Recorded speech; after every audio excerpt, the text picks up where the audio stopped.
Shalom, shalom, shalom. Shalom, shalom. All right, all right. We want to take the time now to welcome everyone to another riveting and exciting episode of EOI Deep Basics. And, you know, we really enjoy these classes, and we're here to, we got a really, really good class for you today. And, you know, we're going to turn it over to Elder Yohanan here shortly so that he can go on ahead and give up this class. You know, the Most High put something on his mind, and he felt the need to go on ahead and share it with everyone. But we, as always, we're glad to have all of the elders in the chat. You know, that is the secret sauce to what's made us successful. We got all these elders from everywhere. Elder Patricia. Right. Elder Contessa. All these shout outs, you know what I'm saying? Elder Cortez. Elder Dexter. Yeah, man. Look out, boy. That Cortez, boy, that boy something else. Like old Cortez. Hey, shalom, family. Oh, praises to the Most High. But look here, you know, whenever you start doing these classes and so forth, and you know, every now and then you'll get a comment, right? And you know, we are elders of Israel, you know, we try to be responsive to everybody who, you know, says something on our chat or says something in our emails, right? White line. Oh, is it white line? Yeah, Okay. yeah. Hold on. But we like to be real responsive. But you know, we got a comment from one of our viewers, and he didn't necessarily make his comment in a derogatory How's that? no, that's still that white line. What is going on? I don't know, but we'll get there, you know. All right. So we have Technical difficulties. Yes, technical. Yeah. So What's going on? we're gonna get IT on that. IT. Come on, brothers, get it together. Man, get it together, man.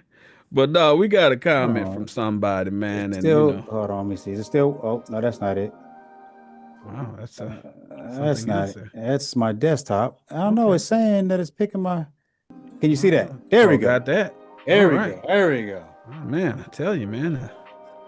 But this is the comment that we had, and you know, again, we're not here to denigrate anybody. No. All right, we're here to explain. You know, we have to atone or fulfill the understanding of what we're saying over here, right? So we ain't arrogant, we ain't above reproach, none of that. But we have to, I guess we have to explain to the people that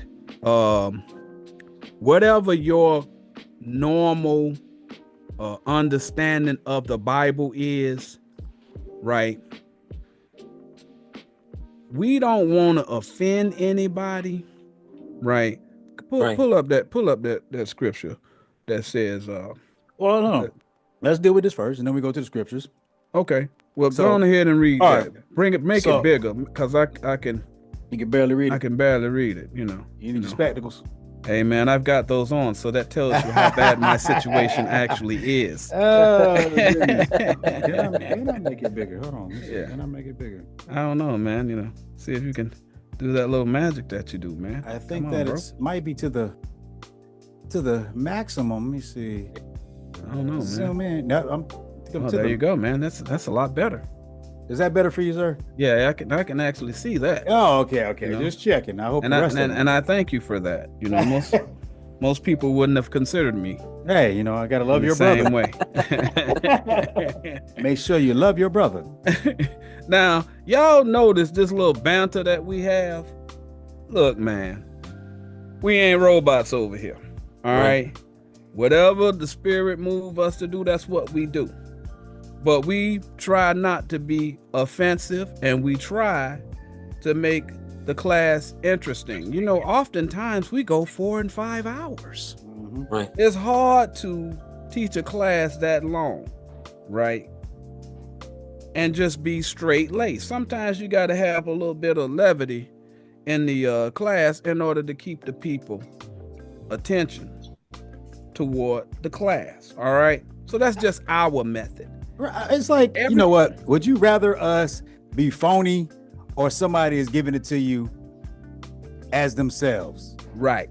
That's truthful. Right. If I'm putting on to you like, oh, I'm this, you would never listen to me. You'd be like, it's not attainable. Right. I'm a man, or we're elders, men and women, but we're just like you. We're not above you. Right. So that's the way we teach, the way we teach, because we're just normal people, and we love the Bible. Mm-hmm. We see the humility, and we see the craftiness of these guys. Mm-hmm. And above it all, when people get upset like this, like I was talking to you earlier, Elder, it's not because what we're saying is wrong. It's the fact that you're laughing at yourself. Mm-hmm. Yeah. Because the brother reading this, he's having issues with us teaching against the ignorance of our brothers. Yeah. Right. So that's what the point we're going to talk about in this first half. It's just the fact that you should be able to laugh. Like, I'll make a mistake sometimes. I laugh. Sometimes it's like, ugh. But then when you go back in hindsight, you start laughing. Like, man, I can't believe I did that. Right. That's the piece you need to be at. If you can't do that, then what you doing? Right. Right. But here's the thing. Right. We do this thing freely. All right. Ain't nobody paying us to do this. Right. Right. Your attention to these classes is what you call voluntary. All right. I'm not saying that to say nobody cares what you think. I'm just saying there's limitations to caring what you think. All right. Because you can't dictate to a person how they should bring the scriptures out. Number one, we don't use profanity on this channel. No. All right. If we have something to say, we don't talk behind people's back.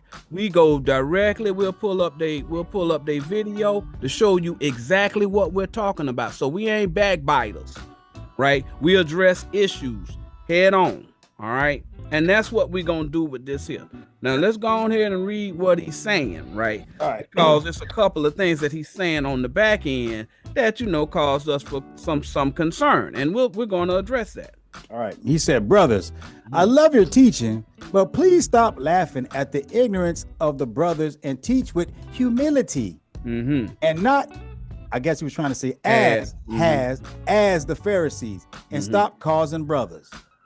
Okay, I guess he mean causing brothers to be upset, or what I'm saying, or discord or something like that. I don't know. Discord, but actually discord actually means something. That chord in there, a chord is a doctrine. All right.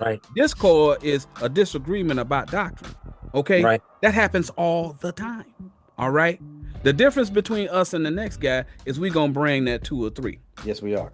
But the problem that we have, okay, we're going to explain this first part about this laughing and all that, because whether you know it or not, it's biblical, okay? Right.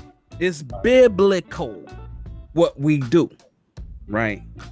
But that part about them Pharisees, as we go and we start going through these scriptures and all that other stuff, y'all do know that the Pharisees have a particular description, right? Number one, they are liars, right? How do you prove a lie? You use 2 or 3. That's how we teach, right? So we don't fit that, right? Number 2, they took the people's money. We don't take money, nope. Right? So we don't fit that description. Number 3, they were lords over the people. Right? Now here we are, got our own platform, right? And we got all these elders in here on the chat, bringing their precepts. We're not lords over them. They got the right to put their precepts up there. You would never see that in any other group, to include the Christian people or whichever religious organization. They will not allow you to interact while they're teaching, okay? But we do, because we're not lords over the people. And this is the part that I got the problem with the comment that he made, is he's comparing us to Pharisees, right? And he has not provided any proof that we are like them, all right? We would rather you call us liars. I could deal with that. Call me a liar, okay? Because the first thing I'm going to say is, give me 2 or 3 to prove where I'm lying. Yep. See what I'm saying? I can handle that. But whenever you go and you start making all of these aspersions to give the impression that we're doing something wicked or we're wicked people, you know, we're going to defend ourselves. We're not here to blast anybody and all that. It might be just a total misunderstanding, you know, but we're going to address the issues that was mentioned, all right? Because he said that we laugh at the people, right? And we don't have humility. But we absolutely have humility when we humiliate these liars. All right? Understand that. Okay? I have a question, right? Go ahead. So it's okay for them to put Transformer music on to talk about the LGBT community. Yeah. It's okay for them to laugh and joke about somebody who's going through disarray in their marriage, and they gave their secrets to them to hope for counsel. And then they turn around and teach that for a class. Betray them. Yeah, to betray their trust and make light and joke about somebody's marriage problems. It's okay for them to talk down on so-called black women and tell them that they this, that, and the third, and showing videos and stuff like that. It's okay to do that. But when somebody turns around, hold on, before I get this scripture, let me show you what God said about that. Hold on. We're gonna stay right here in this book. We're gonna stay right here. Let me show you what God said about it. Idra, you on? Yeah, he just Sir, yes, sir. All right, when you get a chance and you're in there, hit me with that right there.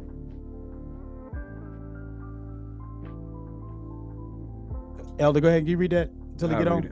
All right. Matthew chapter 7, verse 2. For with what judgment ye judge. So how you teach, read.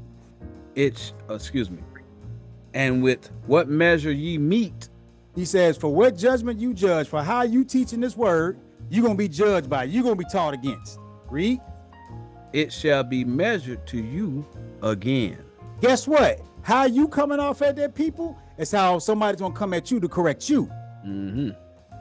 So if you sitting out here doing all that foolishness out there, you laughing and joking about people's calamities and you laughing at them and thinking it's funny, God said, I'm going to judge you the same way you judging everybody. But Indeed. Now, we wrong. Yeah. We wrong. Yeah. Shalom, Elder DeAngelis.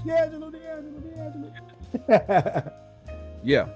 So here's the thing. We going to go through this thing because actually the method that we use that laughter is biblical. And we about to show it to you right now. We just gonna start going through these precepts. And after you start reading it, sir, and I don't know you personally, I take you at your word that you offended by what we're doing on our show. You know, a lot of people, they like straight-laced, and you need to be strict with the scriptures, this, that, and the third. Okay, that's fine, but that ain't this show. Okay, we fly by the seat of our pants over here, but we always have 2 or 3. But read that if you got an opportunity, Elder Jeriah. Yes, sir. And hey, elders, y'all bear with me today. I'm trying to stay in there. I got some unstable connectivity over here. Oh, okay. Well, it might be a situation where we're just gonna have to go around that. But that's right. If you can go. Yes, sir. All right. Matthew 11:4. Jesus answered and said unto them, Go and show John again those things which ye do hear and see. Yeah, he's breaking up. Hear and see. All right, so the things you hear and see was the parables of she's breaking it down. He's showing him the scriptures and they hear it, right? Read. I'm going to take over, Elder Jeriah. The blind receive their sight. So the brother said, hey, I like what you're doing. So he see the spiritual doctrine. He see what we teaching. He see what we saying. And most of you see what we teaching. Because he's showing you right here on the, we're showing you on the screen. Most congregations not doing that. Matter of fact, the ones in purple don't show you the scriptures and show you why they're saying what they're saying. Right? Read. And the lame walk. You have a lame doctrine. It's crippled. We showing you the way. That's the wrong doctrine. That lame doctrine means it's the wrong doctrine. Right? Read. The lepers are cleansed. Being a leper means your doctrine is plagued. It's plagued. It's defiled. Right? Read. The deaf hear. Those who did not know the word, when we preach it and we break down the parables, they now hearing the parables. Read. The dead are raised up. You were in the ground. You was in the carnal. You were in the earth. You were of the world, as they say. So you believed and saw the Bible as all the world saw them through movies and all that other foolishness. But now you're raised up to the spiritual because you know to get 2 or 3 precepts. Read. And the poor have the gospel preached to them. Those are poor in spirit. Those who are looking for God but couldn't find God. Those who always wanted their questions answered but could never have them answered. Those who felt low. Now the gospel's being preached to them, is getting broke down to them so they can understand. Yes. And blessed is he. He's going to be taught. The person, if you man, woman, child, whatever, you're blessed, meaning you're getting the understanding. Whosoever shall not be offended in me. Because you're not going to reject what's being said. All you can say is, that's true, and move on with your life. Forgive yourself, brother. Yeah. As we forgive, we make fun of our own selves. I too was in the same thing. Yeah. I'm not teaching from a point of, I'm better than you. No. Right. I was there. I was 10 toes deep, as they say. So I make fun, when I do it, I make fun of myself as well. Right. I'm not above you. Right. None of us on this panel, none of the elders, none of these people out here are above you. We just people trying to make it and trying to find God. Right. So I can't get offended. Right. And don't think that, what we saying. Now, we ain't trying to hurt your feelings. All right. Our job is to tell you why we do what we do. You had a comment or complaint or some concern about the way that we teach. All right. And what we're doing is we're explaining to you why we teach the way that we teach. Because at the end of the day, our job is to tell what the word is. But we got a couple of minefields that we got to go through. Because the way that we teach, we have to teach it in such a way where the people who are listening after we get through don't hate their brother.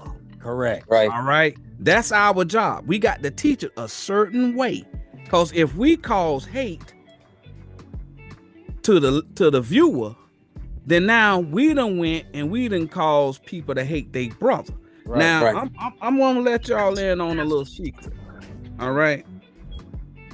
Something happened in Israel where there was an aggravated assault, right? Because the man's saying that we're not using humility whenever we teach the word, right?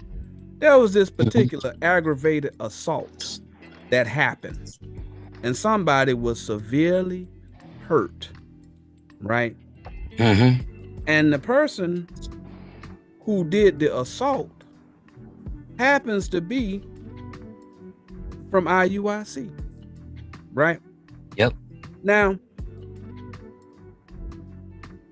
the secret is the person that was assaulted attends our church. Right. He's an elder. Yes. All right. Now, we could have gone and put the information out there, like, so we can go on ahead, have a big old class, and everybody will go ahead and tune in, and this is that and the third, right? And then we would have been putting our finger on the scale, right? But we'd have got a whole lot of recognition, right? If we ain't had no humility, as we're being accused of, we could have did that, had a big 10,000 views and all that other stuff. But it ain't about that, right? What it's about is to make sure that whatever we do, that person who was the victim does not hate the man that did it. All right? The Most High, he put the powers that be, right? He put them there for your good. Because whatever happens, right, as a result of this particular issue that happened, they're going to decide what the punishment for that particular person is, right? It's not for us to go and make everybody hate that man, right? What he did was wrong, right? Okay, and everybody know it, right? Now, mind you, similar to whenever the situation happened to Joy Morgan,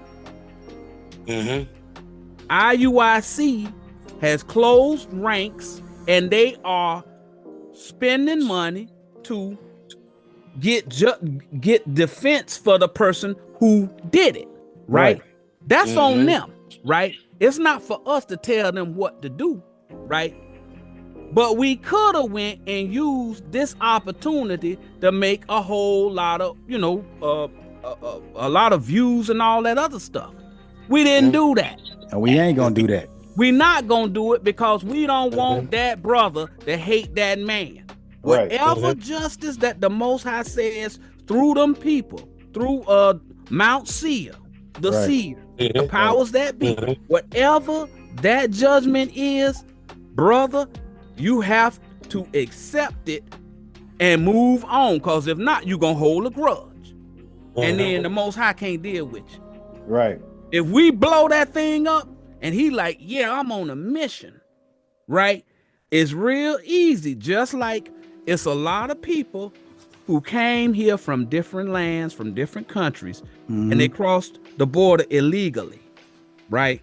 Now they done put all of these things into play that say them people have to be removed from this country. Right. Okay, that's fair. These people who run this place, they got the right to have whoever they want in their country. Right. But whenever you start getting virulent, right, and you start watching all of these little news reports, all of them people's murderers and thieves and robbers and all this. So now you done went and you done jumped on to some kind of agenda. Right. And that agenda calls you to hate, right? Them people. But them people ain't no different than you. Because if you can't feed your folks, you're going to try and do whatever you got to do. And it's a lot of people who in contracting. They all over the world. And they sending that money back. They contractors, expatriates, all that kind of stuff. Okay? So they're doing the same thing. it may be legal what they're doing, but they're doing it for the same purpose. They trying to send money back to their families. All right. So you can say, hey, the law say you ain't supposed to be here in this, that, and the third. Okay. But if you get caught up in an agenda, right, then you take the chance of hating them people. Yeah. And the Most High gonna hold you accountable for that. And that's why we teach it the way we teach it, so that people don't become, you know, emotionally attached to some kind of agenda, and then they start hating their brother, because we gonna get held responsible for that. Right. Go ahead, Elder. And that's what he's talking about. You don't want to be, the whole thing about the Bible is the doctrines that you input into your brain. That's what these parables about. And are you following God's path where you love your brother, or somebody's leading you towards hate? You have to look back and ask and question yourself and prove all things as the Bible told you to do. Do what the Bible told you to do. Prove all things. Why is this person telling me this? Why am I being shown this manipulative stuff on my social media? Why all this stuff why are you ingesting it? There's a reason why it's coming to you. You need to question who benefits from the information that I'm getting. Why is it leading me to hate my brother who did nothing to me? Right. Okay, but let's stay back on topic. We're gonna go over here to this laughed. We're gonna deal with laughing, all right? Yeah. Because he said that, you know, we shouldn't laugh. Let's see what God said about that, okay? We deal with the Bible. We're gonna get 2 or 3, 4 or 5. We're gonna show you what God said to do about these situations when you got to correct these people, right? Man. And you gonna start to see that you've been reading by this stuff and don't even know that it's a law. Okay, we can't go up in there and just be virulent and start calling them people out their names and all that other stuff. But we can do it in a certain way to where the person, they laugh instead of hating, or they laugh instead of crying, because they've been taken advantage of. The money with Jesus. Yeah, that's very funny. And every time they see that, brother, they say, I can't doggone trust you with no money. Because you say Jesus got the Wells Fargo account. Right. You know what I'm saying? But you got the credit card for it. You got the debit card for it. You see what I'm saying? So it's, you gotta do it a certain way where the people understand what it is you're doing. Because we don't hate anybody. No. We don't like their doctrine, but we don't hate them men. We don't hate them at all. And we don't want the brother that ended up being assaulted to hate that man. Trust, brother, that the Most High is going to punish that man. He may go to jail. That's the Most High's choice. But the thing is, what happens is because of his actions. And there's consequences for actions. Okay? So we sit back and we watch it.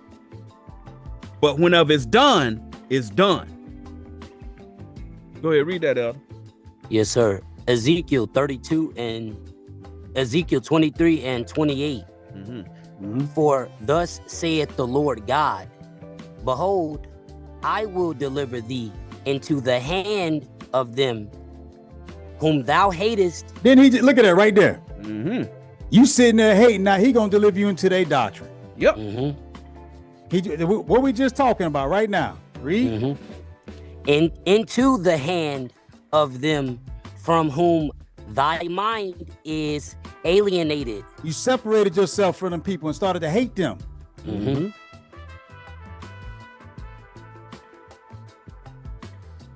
Verse 29. And they shall deal with thee hatefully. Because if you hate begets hate. Yeah. You hate somebody, guess what? Now they gonna hate you. You can't get in the kingdom. You cannot get into the kingdom with that hatred. That's the one thing that's gonna keep you from getting salvation, and that's that hate. Read.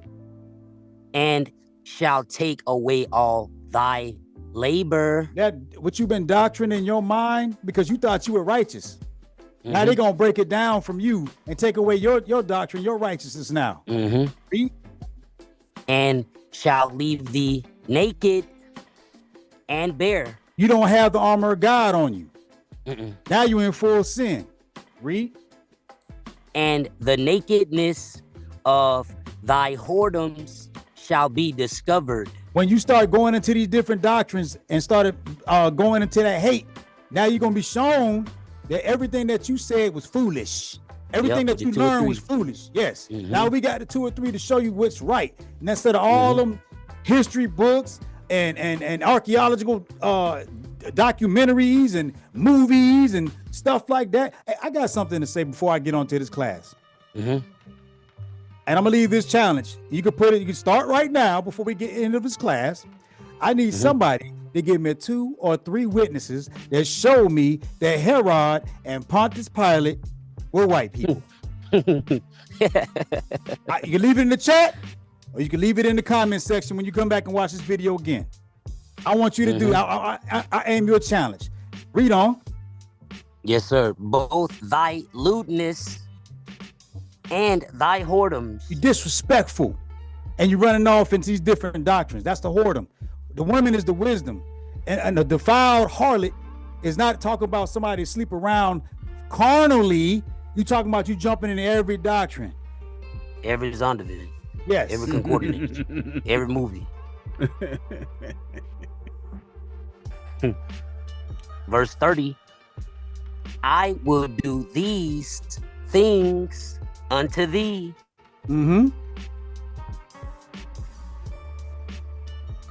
Because thou hast gone a whoring after the heathen. The heathen is those that are not following God. It's not talking about so-called Chinese man. It's not talking about the so-called Arab. It's talking about anybody that's not following God. You are a heathen. Read. And because thou art polluted with their idols. Don't they hold that man in high esteem? They got Bishop Nathaniel like he's Jesus Christ himself. Yep. They keep saying, he came back. That must have been this. He must have been that. No, he's the devil. Right. Because he's lying to you. He's a deceiver. And you idolize these people. And not only him, you got people idolizing celebrities. Like they can't do no wrong. Look how on the side note, look at this man got locked up and stabbed 14 times over a lie. Allegedly. But they lied on this man and got this man in jail. And now he got stabbed 14 times over a lie. And y'all look up to this woman. You gotta watch what you put it into your mind. That's what God is telling you. Watch who you following. These are just people. You're supposed to work out your own salvation. You should be the example. Stop looking up to everybody else.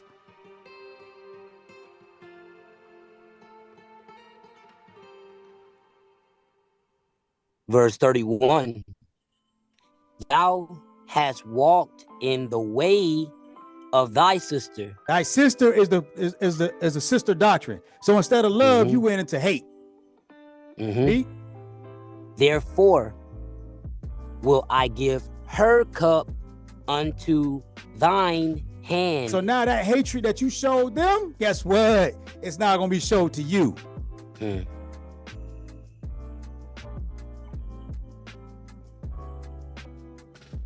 Verse 32. Thus saith the Lord God, thou shalt drink of thy sister's cup, deep and large. God said he gonna give you that hatred big time. Read. Read. Big goat. Yes, sir. Thou shalt be laughed to scorn. You should be what? Thou shalt be laughed to scorn. Because we don't believe in Superman Jesus over here. We don't believe in Aquaman Moses over here. We don't believe in Zondervan Bible Dictionary over here. We don't believe that history books when it compares to the Bible. Because that's two different doctrines. We know that. That's why God said not to mate the Bible. Isaiah 34:16. Ecclesiastes 12:12. He said keep the commandments. But you want to run into other books and try to describe this book, and he said, no, that's not my word. So now, when you bring that foolishness into the Bible, we laugh at it. Right. That's a law. Y'all understand? That's a law. He said, "Thou shalt be laughed to scorn." That's an example of what we do. Ezekiel is telling them people who teach the wrong way that they're gonna be laughed to scorn. That's a law. The Most High say that's what's gonna happen to them. So when you see us laughing them to scorn, you understand it's biblical. Right. Yes, sir. Y'all see that? We ain't making up what we do. We do what we do because the Bible say do it. Right. It's not our fault that you all read the Bible and you got your understanding of what the Christian faith is from the powers that be. Okay? Right. There is a different understanding of what the Christian faith is than what the Christian belief is of the powers that be. Okay? Right. We don't teach their doctrine. Okay? Right. And when you get through with this, I'm gonna bring up something because it's something that generally happens when somebody leaves, primarily when they leave IUIC. Something happens. Yeah. Okay. Yep. And we're gonna bring it up as soon as you get through bringing this out right here. Get the last 3 words. We had some more in there. It says, "Thou shalt be laughed to scorn, and had in derision." He got you in line. He got your mind running everywhere. Yeah. Yeah. People, whenever you laugh to scorn, right, and you're held in derision, meaning that people start being critical of you. Right. All right. You're held in derision now. People say, they done caught them lying. I don't know about that. I don't know if I'm gonna be able to roll with that. That's what happens, right? Because of what we're doing, right? Because we sit there, you look and you say, well, man, it's just some fringes. But then, you start making some particular names about it, and then people start saying, well, I don't know if I want to wear that no more. Right. Because I'm starting to see, first of all, that I was tricked into wearing them. Number 2, somebody's showing me that I don't have to wear them. Right. So why would I go through the derision of people sitting there looking at me like, man, are you serious? Why you got that curtain bottoms on your shirt? I don't even have to wear them. But I'm Right. doing it because this guy lied and told me if I didn't wear them, I wasn't going to get the kingdom of heaven. Right. And I fell for his trick. Right. When it means something else. And whenever somebody uses 2 or 3 to explain it, you're like, oh man, I see what that's saying. Right. It ain't talking about putting something at the bottom of your shirt. It's talking about you joining your doctrines with your brother doctrine to make your doctrine and his doctrine stronger. So, but go ahead, Elder. It containeth much. Derision. Right. Well, all right, what you got to bring out, Elder, about what happened when they... Okay, so now everybody's looking at it, and I just saw it maybe about a week or 2 ago. There was this couple, and I don't know them people, and I don't have anything bad to say about them people, right? Who did it, right? Because we don't tell people who to like and who not to like, all right? But the thing is, in Israel, right, in this community that we all have, whenever somebody leaves IUIC, the first thing that happens is there's a particular place that they go. They all go to Vocab Malone with their grievances. All right. I don't have anything against Vocab Malone at all. He might be a nice guy for all I know.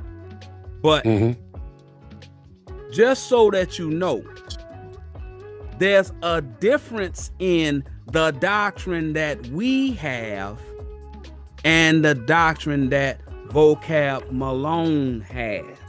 All right. Now, who am I to tell him what to do on his show and how to do his thing? That's his business, right?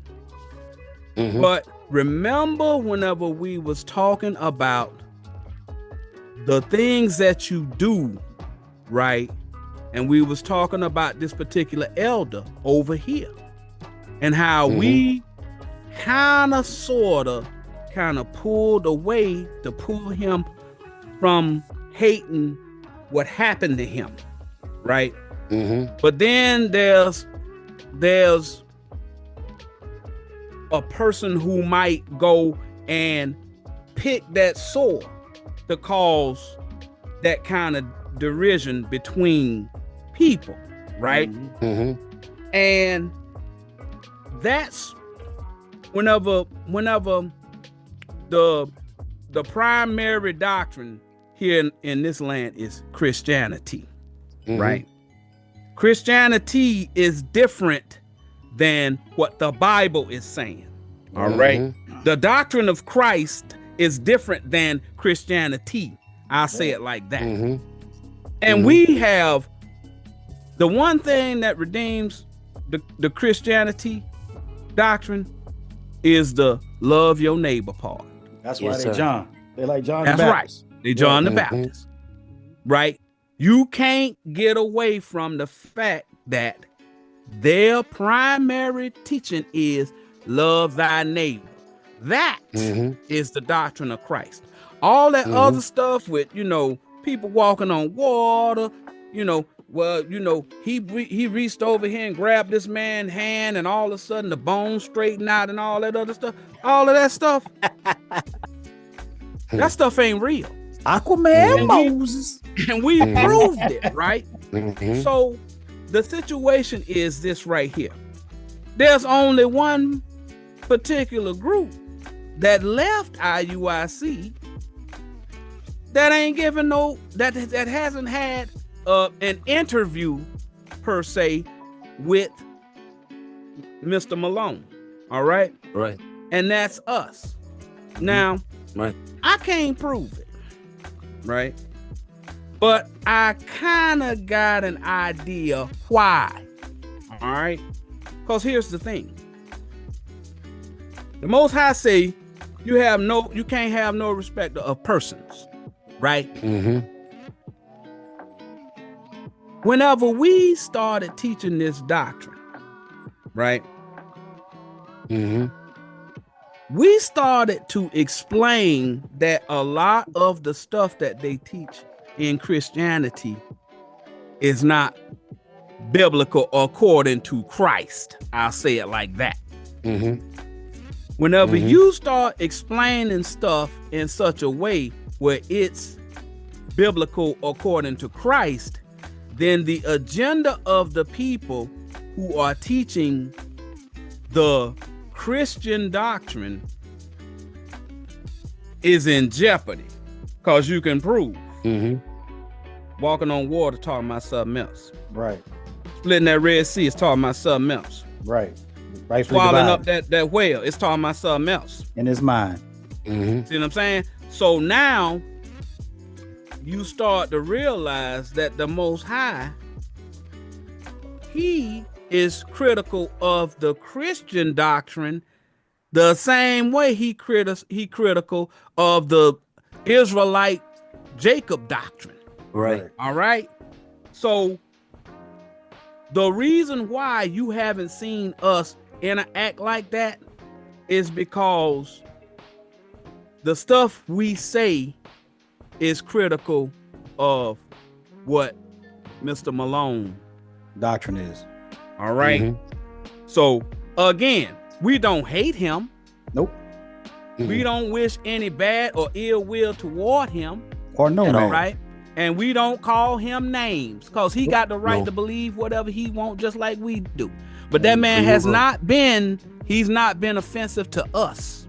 Right. So we accept it as, hey, if you respect me, I'm going to respect you. That's why y'all don't see us up in here calling that man out his name and saying bad things about him. Because we take him at his word. He doing the best he can. Right. With whatever he's teaching. But the situation comes where we don't want to get put in a situation where we're hating our brother. All right. We wanted to stay at the situation where we'll disagree with you and we'll show you in the Bible where you lying. We'll do that. But we don't want to go out there and cause people to choose sides where they hate somebody. Nathaniel and his merry men have done a lot of things to people, right? And we disagree with the things that they did, right? But we pray for those men who out there, as they say, jeoparding their lives. Now, they're jeoparding their lives because their leader told them to do it. God didn't tell them to do that. No. Right. And we can prove that. But the thing is, in their ignorance, they don't know, right, that they're in danger. So we pray for them. Yep. We pray for the men to finally see that they being taken advantage of, right? We pray for them. We don't, listen, ain't nobody sitting over here praying that Bishop Nathaniel get sick and die and all that. We don't do that. We pray for that man. Right. We pray for that man. We know he's in the situation of Moses. The difference between him and Moses, right? Moses struck the rock. The rock is the doctrine of Christ. Okay, so he rejected the doctrine of Christ and put his and Aaron's doctrine ahead of that. He said, shall we fetch you water? Meaning our doctrine above Christ's doctrine. That's what Nathaniel did. But the difference between Nathaniel and Moses is Moses repented. Yes, he did. He repented. The Most High say, nah, I'm gonna have to let Joshua take him across the way, right? Right. But Yeshua for them other ones. Exactly. But I can't give you that honor because you rejected it, right? So if Nathaniel finally, because he know the doctrine, he wrote the precept packet. He know the doctrine. Right. It ain't no money in it. So he cleaved to that old doctrine and he struck the rock. That's what they're talking about. When he first started, he used to say you can get classes 7 days a week, but 3 times a day for absolutely free. Yes. Now he charging you IUIC TV. That's right. Now you got to pay for the word. That's right. So we pray that he finally, when we say repent, we don't mean like you bow out of, hey brother, change. That's it. Change. We not your lords. Nope. Just change and start teaching the right doctrine. Cause you know what it is. You know what, well, I learned what that water was the word from. Right. From that precept packet that he got. Right. Yep. Seed is the word from that precept packet. Yep. You understand? So all of that stuff, he knows. Yep. What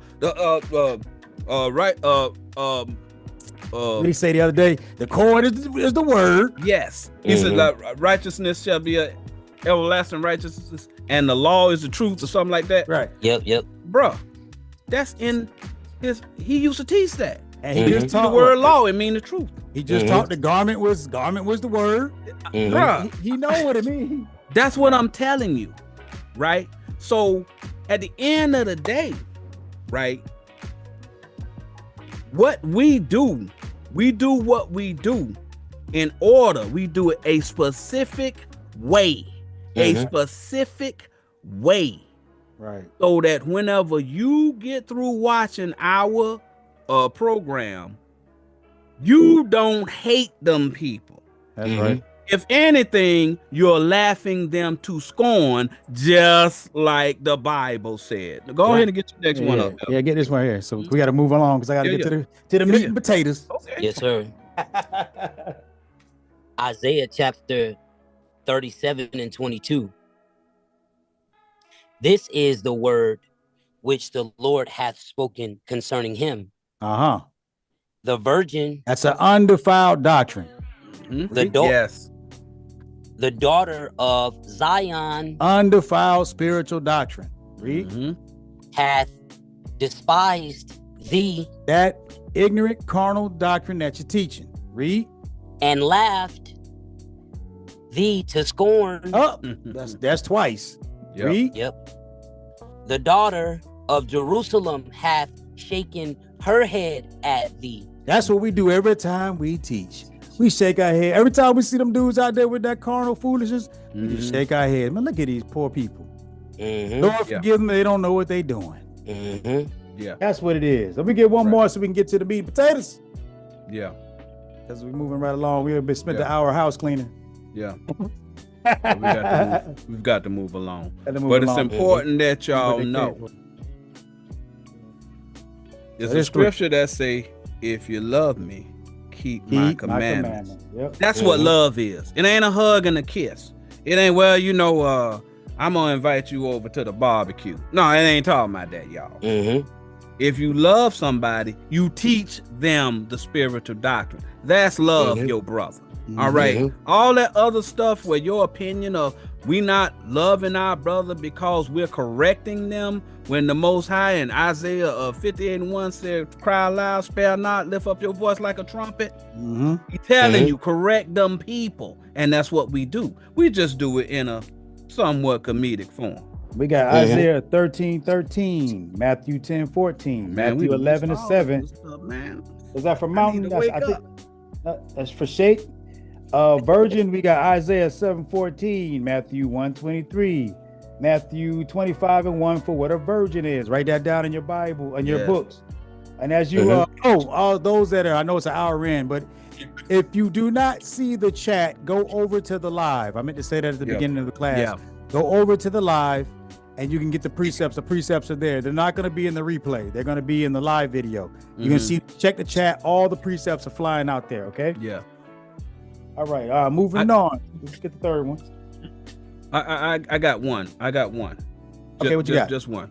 I need you to go to 1 Kings 22. I'm gonna try and do this as quickly as possible. Yeah. And what verse? All right, we're gonna start at verse 3 here.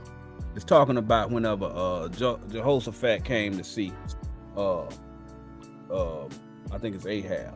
Right? Oh, okay. Okay. We're gonna read this just so y'all know. All right, because we use comedic sarcasm in order to correct these men. All right. But we're gonna read it kind of quick because I know the elder got to get his class on. Yes, sir. 1 Kings chapter 22 and verse 3. And the king of Israel said unto his servants, know ye that Ramoth in Gilead is ours, and we be still, and take it not out of the hand of the king of Assyria. Okay, so the now king of Syria. So now it's talking about a battle or debate. Is going to occur. Again, we don't believe in that kind of foolishness, because some kind of battle that happened thousands of years ago ain't gonna help you. Right. No. Most High, it's a spiritual understanding of it, and whenever you able to read the Bible spiritually, you can see how it pertains to today. It pertains to that comment that was made on our channel. All right, so it's talking about debating and such, right? Which is what we do when we teach our classes. All right, read. Verse 4, and he said unto Jehoshaphat, wilt thou go with me to battle to Ramoth Gilead? So now, remember I was telling y'all about why, we don't align ourselves with Vocab Malone or any particular group. All right. This is a mistake that Jehoshaphat, which was he was a righteous king, right? But he went and he aligned himself with somebody who wasn't with the Lord. All right. It's a valid decision in Jehoshaphat? Yes. So you're making a decision? Yes. Read on. And Jehoshaphat said to the king of Israel, I am as thou art, my people as thy people, my horses as thy horses. So if you don't go and separate yourself, right, and you make a covenant with people who don't have the same understanding that you have, you're making an error. All right. And horse is a dumb prophet. As Psalms 32:9. Yes. Am I right? Okay. I think it's 32 and it's either 7 or 9. 7 or 9. So, yeah. 4 horses. But read on. Next verse. Verse 5. And Jehoshaphat said unto the king of Israel, Inquire, I pray thee, at the word of the Lord today. So now he's telling the king of Israel, the king of Israel, which could be any leader of a camp or any leader of a church or whatever. He's telling him to inquire the word of the Lord. All right. The word of the Lord is the spiritual belief. All right. Read on. Next verse.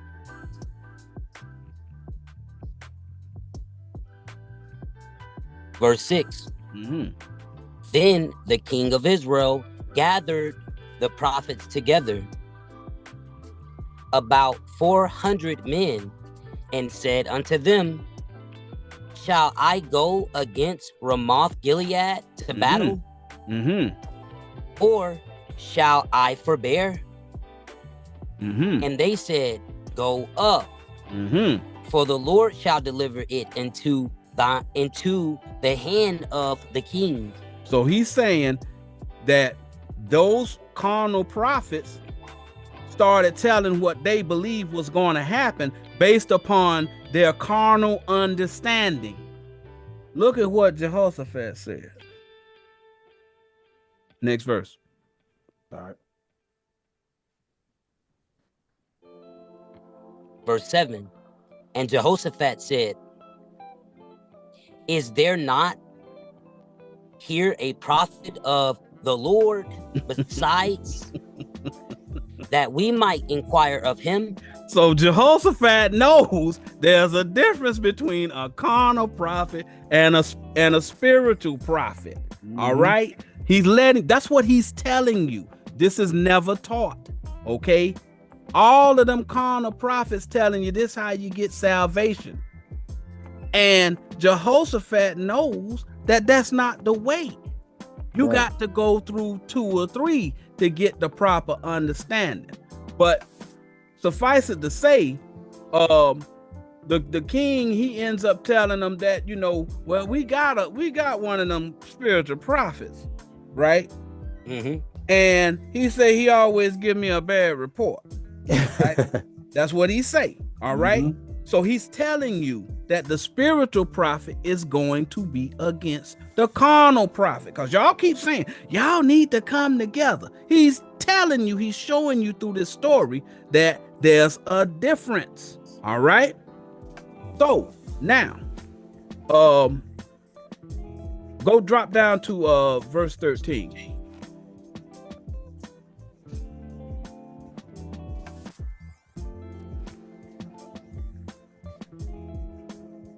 Verse 13.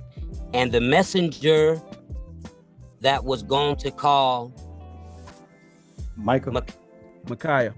Micaiah spake unto him, saying, Behold, now the words of the prophets declare good unto the king with one mouth. Everybody believed the same thing, and they done told the king the same thing, because they all got the same doctrine, right? The carnal doctrine. Read. One mouth. It wasn't 2. Exactly. Let thy word, I pray thee, be like the word of one of them, and speak that which is good. So they're gonna try and encourage you to follow their belief. That's why you can't make a covenant, because you got to get rid of your principles. The moment you join somebody, like I was talking about, Mr. Malone, the moment we would have came in and hugged it out, eventually it would have been a situation where we would have been pressured to follow his doctrine. Y'all see why the Most High say, don't make no covenant. Again, I'm not speaking ill of that man. He's got a different doctrine than I got, right? And we teach the spiritual doctrine of 2 or 3. I'm not saying he's a bad person, but I'm explaining to you why you can't do what this man said and talking about, well, teach with humility and all that other stuff. Because, Micaiah is about to do something here. Drop the 15 right there.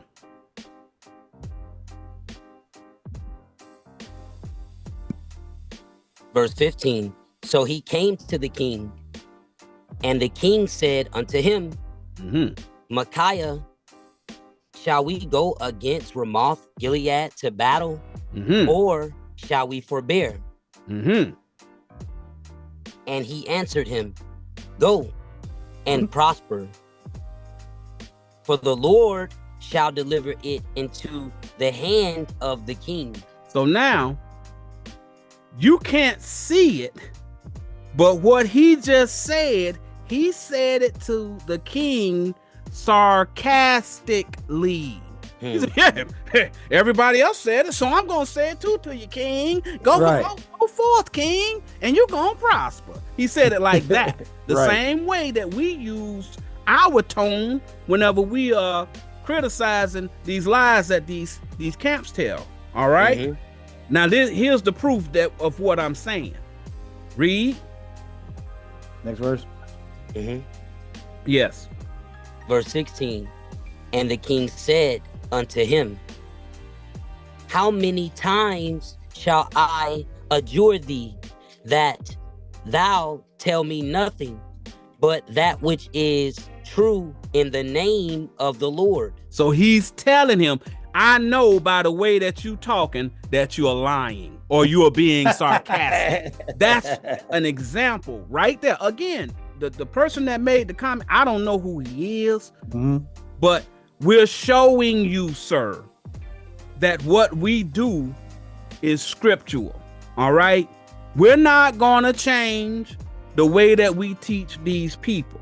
We've developed somewhat of a following. No, we ain't the biggest, the baddest, and all that other stuff. But the Most High said everybody wasn't gonna get it anyway. Right. But whatever we have, the people that we have that listen to this channel, they at least know that we're respectful, right? And the things that we're teaching the truth. All right. Sometimes, you go and you start watching people and you come to the conclusion that they ain't for you. And it might be a situation that what we're teaching is not something that's going to benefit you. And that's okay. All right. But just so you know, we are not going to start changing what we've done because the Most High, we hired of the Most High. We're not hired of me. Even though in that story, they threatened that man and they smacked him up whenever he didn't tell the truth. Well, I mean, he didn't tell the story that those other prophets were saying, but he held firm. And at the end, whenever that king went up and got killed, he was proven to be righteous. All right. That's the way we are. It ain't personal. And I know, again, we read the scripture where Christ said, blessed is he who's not offended in me. But if you offended, it's not for you. And that's okay. But we're going to continue to go forth and teach this word because we got a responsibility for people's salvation. All praises. All praises. All right. Let's give it to the time that you all been waiting for. All right. So we had a class. The reason for this class is because we had one of our elders, Rasta Tafari. Shouts out the Rasta Tafari. That's my dude right there. Right. He's told us to he went to break down the Nazarite vow. And incidentally, y'all, if y'all have a question about the Bible, you notice how the first thing he said was, this is a tithe or an offering from Elder Rasta Tafari. All right. That's what we do. We're not taking credit for it. Right. This is something the Most High put on Rasta Tafari's, Elder Rasta Tafari's heart to give to the people. So he gets credit for bringing it forth. We always give credit. If you have some information that the Most High has given you, send us an email at eldersofisrael elders of Israel at eldersofisrael.net. Send your question, your offering, your tithe, or whatever, and we will put 2 or 3 to it, and we'll also put the precepts that the elders in the chat have as well, to make sure that what we're saying is true. Just like if you look in the chat now, all of these precepts are in there. All right. So we want to thank Elder Rasta Tafari for even bringing the information up here so that we can go ahead and make this class. We thank you, Elder. Go ahead, That's Elder. right. All right. We're going to start here at number 6 is where we need it. All right. So I'll go ahead and start for you. All right. Numbers chapter 6, verse 1. And the Lord spake unto Moses, saying, verse 2, speak unto the children of Israel, and say unto them, when either man or woman shall separate themselves from to vow a vow of a Nazarite. That's the point we're trying to make. What is a Nazarite? And he said, who to separate himself. Separate yourself how? By a vow. Right? So what is a vow? Is it, I promise to do something? Is it like you saying to yourself, oh, Lord, if you take away this headache after I drank this beer, I never do it again. Right. We're gonna let's get it what a vow is. Something tells me that's not what it means. All right, let me get a vow. Let me see. Let's go to 61:5. And y'all notice that even something simple as the word vow, it's a meaning for it. And that's why he's going through the process, because whatever the common belief system of what the word means, usually in the Bible, it means something else. You back, Elder? Yes, sir. All right. Psalms 61:5. For thou, O God, hast heard my vow. So it's something you are saying, right? But what is he talking about? Read. Thou hast given me the heritage. Oops. That's the law.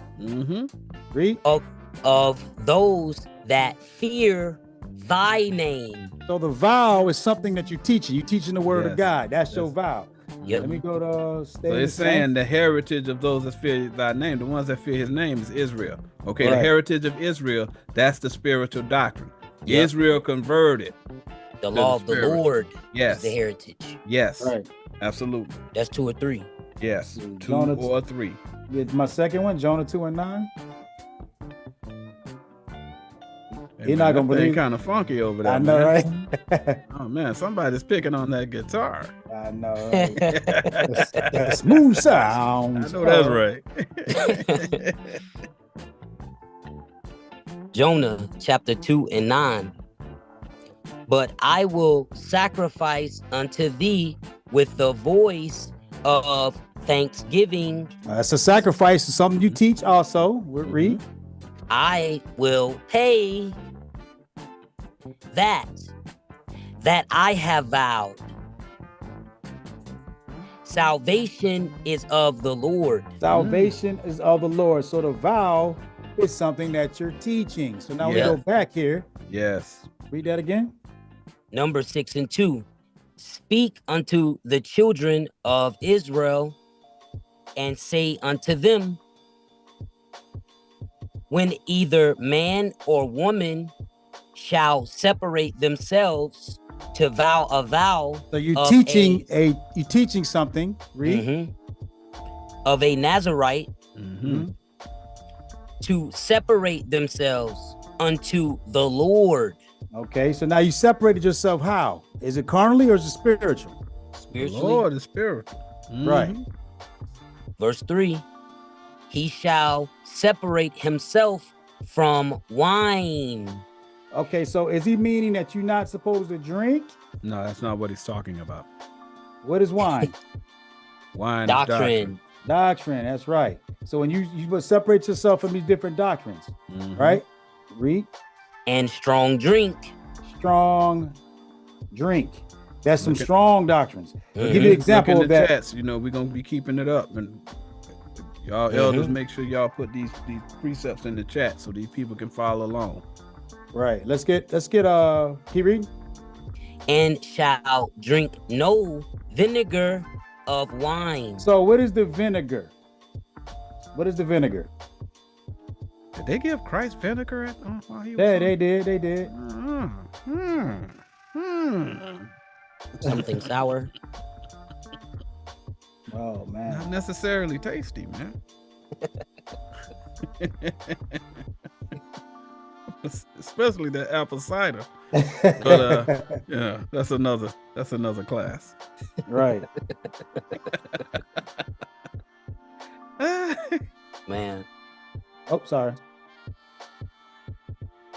Psalms chapter 69 and 21.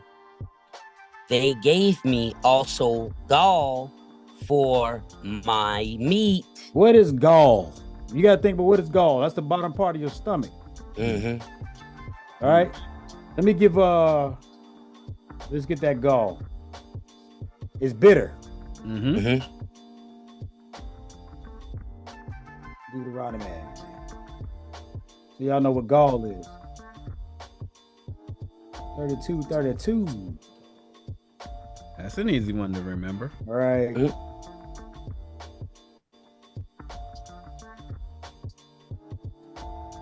Deuteronomy chapter 32 and 32. For their vine is of the vine of Sodom. That's a vine. So now we're going to remember, Mm-hmm. remember that vine. What is a vine? Okay, the vine is a doctrine. Read. And or the prophet. Hold on, is a prophet. The vineyard is what he's teaching, what he spreads. Read. And of the fields of Gomorrah. Field, land, that's doctrine. Their grapes are grapes of gall. See, it's grapes of gall. So there's not good grapes. It's not good fruit. Fruit's the word. Right. Read. Yep. Their clusters are bitter. Their clusters of grapes That's are their bitter. doctrine. Yep. Deuteronomy 32 and 33. Their wine is the poison of dragons. There's wine. That's poison. That's doctrine. Dragons is a wicked prophet. Yep. A So wicked that prophet. means it's Ezekiel 34:31 and Ecclesiastes 3 and 18. And the cruel venom of asps. So there you go. So we go back to, well, that's not the one I'm looking for. Here we go. Psalm 69 and 21. They gave me also gall for my meat. So that's bitter words. Doctrine. Yeah, Yes, wicked sir. doctrine for meat. Meat is the deep understanding. So what's an example of this? Going inside them history books. Yes, sir. Reading the history book and he thinking that's deep. Yes, sir. Or that AI showing fire coming out of Christ's eyes. Right. Flying over New York City, burning up the place. Right. Come on, bro. Read. And in my thirst. So when you were looking for the deep word, you're looking to understand God. What did he give you? They gave me vinegar to drink. Now, carnally, is vinegar good to the taste? No. Okay. So it's bitter, right? Makes your face scrunch up. Yeah. Yep. Like what? Yeah. Yep. That's what they Hey, gave you. bro, easy on the vinegar, man. Right. They gave you that. That's a deep doctrine right there. That's what that is. All right. So we're gonna go back. Oh man. So now we back here. Numbers. Yes, sir. Numbers 6 and 3. He shall separate himself from wine and strong drink. So we just got the wine and we got the strong drink, but Deuteronomy 32 and 32. We got what that was, right? Read. Yes, sir. And shall drink no vinegar of wine. So that's that bitter taste of the doctrine, because you have good vinegar and you have bad vinegar. You know what I'm saying? You mean not vinegar, wine. You got good wine because Christ turned water into wine. It's different doctrines. So now if it's vinegar wine, it's bitter. It makes it bitter. Right? That's that old Beaujolais that tastes like furniture polish.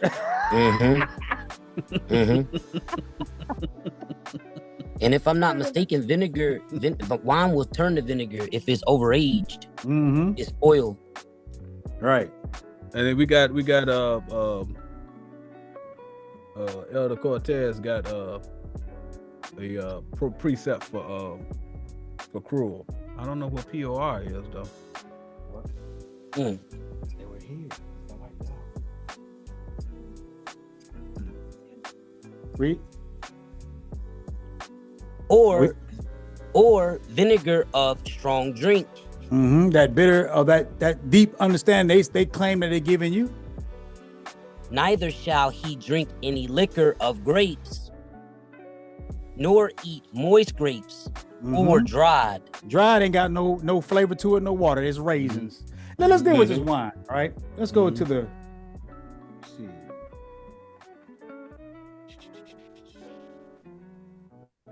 So let's deal with the grapes and the.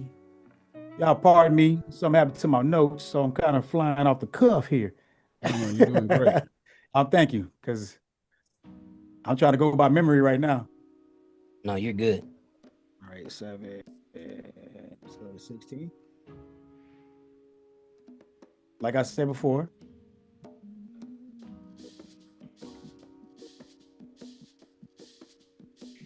Matthew 7:16. Ye shall know them by their fruits. Oh, let's go back one. So we know what we're talking about here. Who's they? Read that. Verse 15. Beware of false prophets, which come to you in sheep's clothing. So they come in there looking like they're righteous, but they're not righteous. Read. But inwardly they are ravening wolves. That's Benji them. Yes. Yep. That's what they say. They say they're ravening wolves. They say that's false prophets. Read. Verse 16. Ye shall know them by their fruits. Do men gather grapes of thorns? They prick you. You try to grab that word, but it prick you. Yes. Read. Or figs of thistles? Same thing. It's doctrine that'll prick you. To your mind, prick your mind. Verse 17. Even so, every good tree bringeth forth good fruit. Oh, every good tree bringeth forth good fruit, but a corrupt tree bringeth forth evil fruit. So you know that tree is a prophet. So if that prophet got evil, he gonna bring forth evil fruit. That's like we showing you with the AI pictures and showing you all that stuff with history books and all that stuff. That is evil fruit to the Most High God. You got you still going? Yeah, what you got? For wine, Proverbs 21. All right, let me get that.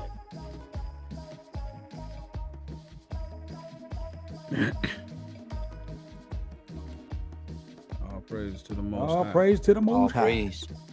Oh yeah, there we go. Yeah, bang, bang, bang. Yeah. Proverbs chapter 20:1. Wine is a mocker. You just get up in there and you start following some man's stupid doctrine, you're gonna get mocked. Just like we mocked those men, like the Most High told us to. If you go and you follow somebody's stupid doctrine, you're going to be mocked. All right, read. Strong drink is raging. And they strong drink cause hatred. Again, that's why we mentioned what we mentioned about why we do what we do. Because we don't want nobody to end up hating nobody, right? But those men, they get up in there and they show you all of these images of, cruelty, one race against another race to cause that rage and all that other stuff, all right? To bring that out in a person. You have to be careful of that stuff. So when he's talking about wine and strong drink, that's what he's talking about. He's talking about their doctrines. The videos that they show you and they explain those videos, that's their doctrine. It's something that they're teaching you. They're teaching you how to hate. That's the strong drink. All right. And whosoever is deceived By that doctrine is not wise. It's not wise. So you ain't gonna get salvation following all them lies that these people teaching you. The Most High can't do nothing with you if you're full of hate, because he told you, love your brother. That's from the beginning. From the beginning. Love your brother as you love yourself. That's the beginning, bro. Beginning, man. Yes. All right, one more with the wine. Luke 5:36. We're gonna deal with the wine bottles. Yes.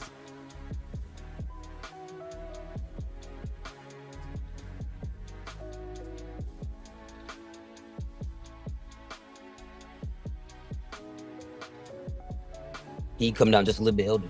Okay. All right. Luke chapter 5:36. And he spake also a parable unto them. Parables.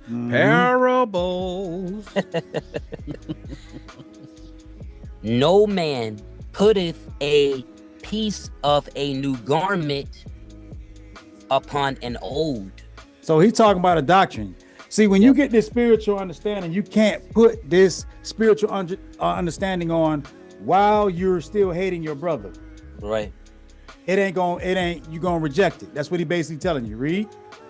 If otherwise, then both the new maketh a rent.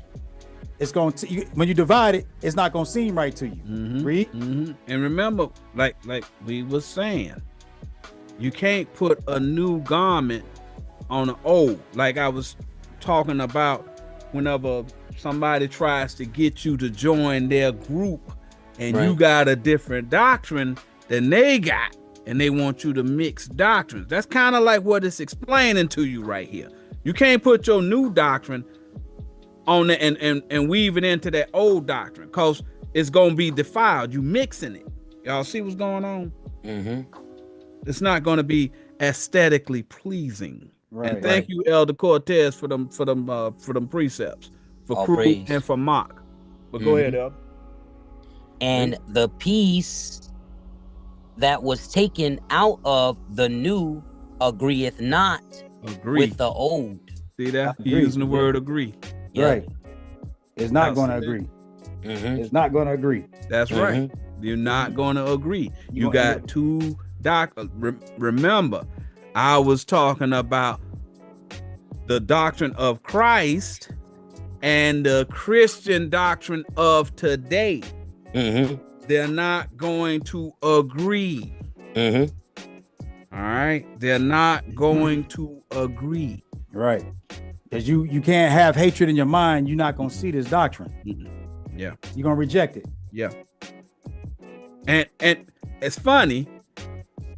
They call us black Christians, right? Because they're saying we're teaching the same doctrine as the Christianity doctrine, which we're not. Right. But on the other side, they call us Hebrew Israelites. And our doctrine is totally different than their doctrine. It's just funny because you can't mix the doctrine. That's what the Most High say. You can't mix that doctrine. No. And that's where King Jehoshaphat, he messed up whenever he tried to join with the king of Israel, and they was in wickedness. Right. Luke 5:37, and no man putteth new wine into old bottles. You can't put this into that old man. You the bottle, you the vessel. Yes, sir. You can't put this new knowledge, the spiritual knowledge, into that mind where you're hating each other. If in that mind, when you thinking that you watch a movie on TV, that's how the Bible was talking literally.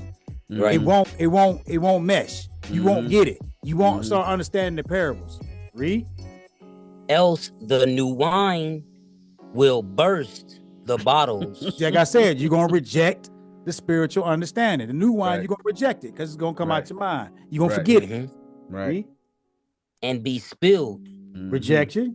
and the bottles shall perish. You're gonna go back into death, which is the carnal understanding. It's funny how whenever you start breaking it down like that, you start seeing it differently. Because people sitting up in there like, well, if you go and you pour new wine in the old bottles, that don't necessarily make the bottle break, right? So they said that like, I don't know where they getting what the scripture is saying, because you could take some new wine and you got an old bottle, you go on ahead and you rinse the bottle out and you pour the new wine in it, the bottle ain't gonna break. You see what I'm saying? So it's talking about something else. That's why it said this parable. Y'all got to understand, it ain't talking about actual bottles like Elder Johanna just said. It's talking about you the vessel, and it's gonna spill. You ain't gonna be able to retain the understanding, right? If you keeping your old doctrine, trying to drink this new doctrine, right? You can't hold on to Superman Jesus and believe, no sir, 2 or 3. No ain't sir. Gonna add There's up. no salvation in Superman Jesus. Right? It's just not. It's not available. Right? It ain't gonna I'm work. sorry. It just ain't gonna work. All right.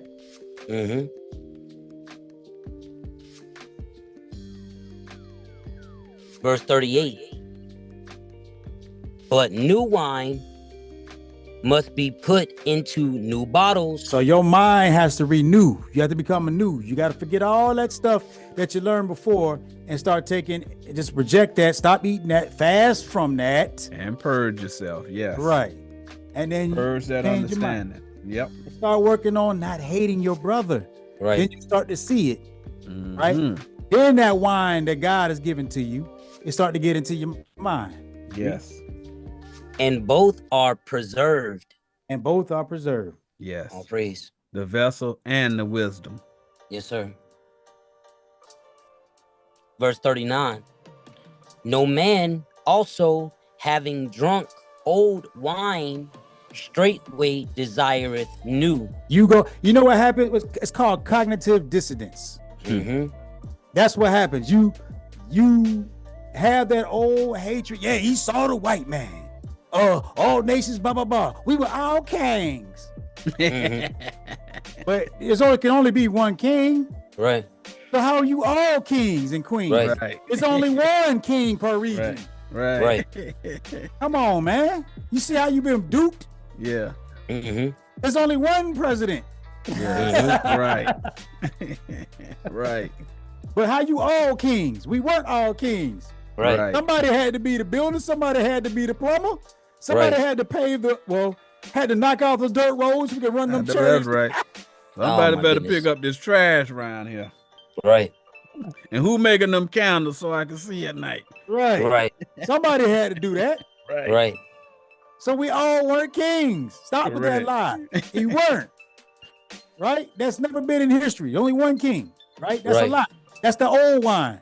Yeah. You start believing those fantasies to make you feel better. But there is no salvation in that. Right. And when you've been taught that a long time, and somebody come up with something new that's saying, well, that ain't necessarily what that means, right? You ain't gonna straightway desire the new understanding. No. You see what I'm saying? Is that you've been taught that for so long, it's part of you. It's gonna take some research on your own, looking and seeing, because this is based upon something that you've learned from somebody that you trust, and you ain't gonna be so quick when somebody come and they give you that new wine. You ain't gonna necessarily want to hear what they're saying. Right. Go ahead, though. Read. For he saith, the old is better. He said the old is better. He liked that old Superman. He liked that old Deuteronomy 28:68. Yes. He liked that to say, oh, that was slave ships. That was us. But you truly forget that you had Barbary pirates that was going around enslaving Caucasian people back in the time. On ships. Yes. Yes. You like that old thank guy. you, Elder Cortez, for that for the precepts on bottles. You got Matthew 9:17, Revelation 9:1, Revelation 20:3 for bottles. All praise to the Most High. All praise. Yes, sir. So now we can go to verse Oh, we had 4, right? Yeah. Numbers 6 and 4. All the days of his separation shall he eat nothing that is made of the vine tree. The vine tree. We told you the vine tree is the prophet. Prophet. Yep. Right. Yep. You ain't supposed to be listening. If you going through the Nazarite, meaning you gonna take Christ's path, you can't be listening. You got to purge yourself for all that stuff that you've been taught. It's just so happened that he just read the thing about, if you didn't went and learned the old, initially you're gonna think the old is best. Right. Right? So it's telling the same thing. From the kernels even to the husk. All right, let's deal with the husk. What is a husk? What is a husk? Back when I was young, man, I used to get those husky pants, man. I was a little chunky, man. Didn't get the regular ones. I used to have to get those huskies. Or maybe that's not what it's talking about. All right, let's go with the parable. I mean, hey, I was a husky kid, man. Husky kid. I had them slims. Them slims. All right. Luke chapter 15 and 11. We're going to read down to 16, okay? Yes, sir. And he said, a certain man had 2 sons. 2 sons. Yes. Sons is what? Doctrine. Doctrine. Yes. Verse 12. Thank you, Elder Cortez, for that precepts on straight way. Yep. Matthew. All praise. Matthew 3:16, Matthew 4:20, Acts 9:20 for straight way. All praise. Mm-hmm. Verse 12. And the younger of them said to his father, Father, give big me. F. That's a big F, right? Mm-hmm. Yes, sir. Okay, so now we're talking about God. We're talking about the spiritual. Read.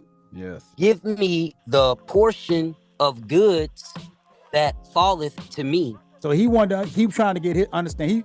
He going through the 6th day, and he doing his laboring, getting his class together.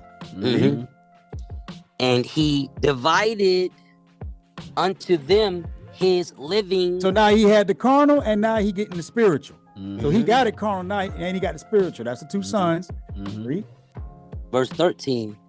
And not many days after the younger son gathered all together. So that's the understanding when he was, like I said, he's doing the 6th day. He's gathering up all his precepts together. Read. And took his journey into a far country. Gentile now, right? And going out to teach. Right. And there wasted his substance with riotous living. So he got a doctrine of hatred. Yes. He picked up a doctrine of hatred. That's one of his sons. He had a spiritual and he had a doctrine of hatred that was riotous. Right? Verse 14. And when he had spent all, there arose a mighty famine in that land. And he began to be in want. So now there was no understanding. Understanding dried up. Yes, sir. Yeah, there was no water in him. Yeah, he left the father. So now all that understanding dried up. And now he been associated. You trying to teach that doctrine, and a lot of times whenever you go out there and you young in the word and people strong even in the carnal doctrine, they can cause you to err, and then you start losing faith in what you already have because you done went and got arrogant and you don't want to humble yourself to learn according to the 2 or 3. Yes, sir.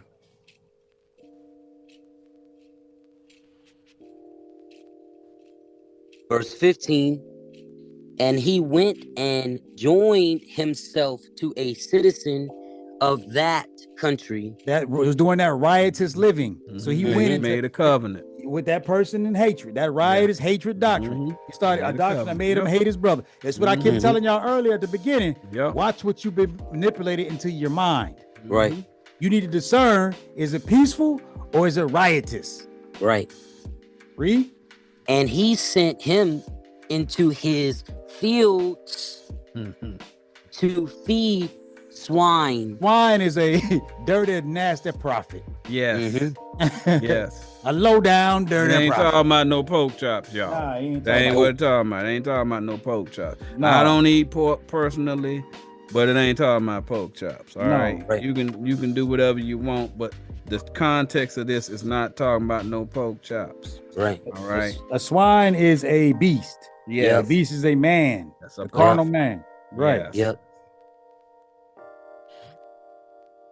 Matter of Feed- fact, feed means you you did teach. that. You did that. We did that class. You won't eat pork, but you learn, You learn from swine. Right. Y'all Yes. want to get a refresher? Go ahead and watch that class in our library. You won't eat pork, but you learn from swine. Yep. Right. Verse 16. And he would fain have filled his belly Belly is with the mind. husks. But the what? His belly with the husks Mm-hmm. that the swine did eat. So that the swine ate it. That means they learned it. So He learned. he took it Yep. on their doctrine. The husk is their Yes. doctrine. Yes, Yes. sir. Read. Yes.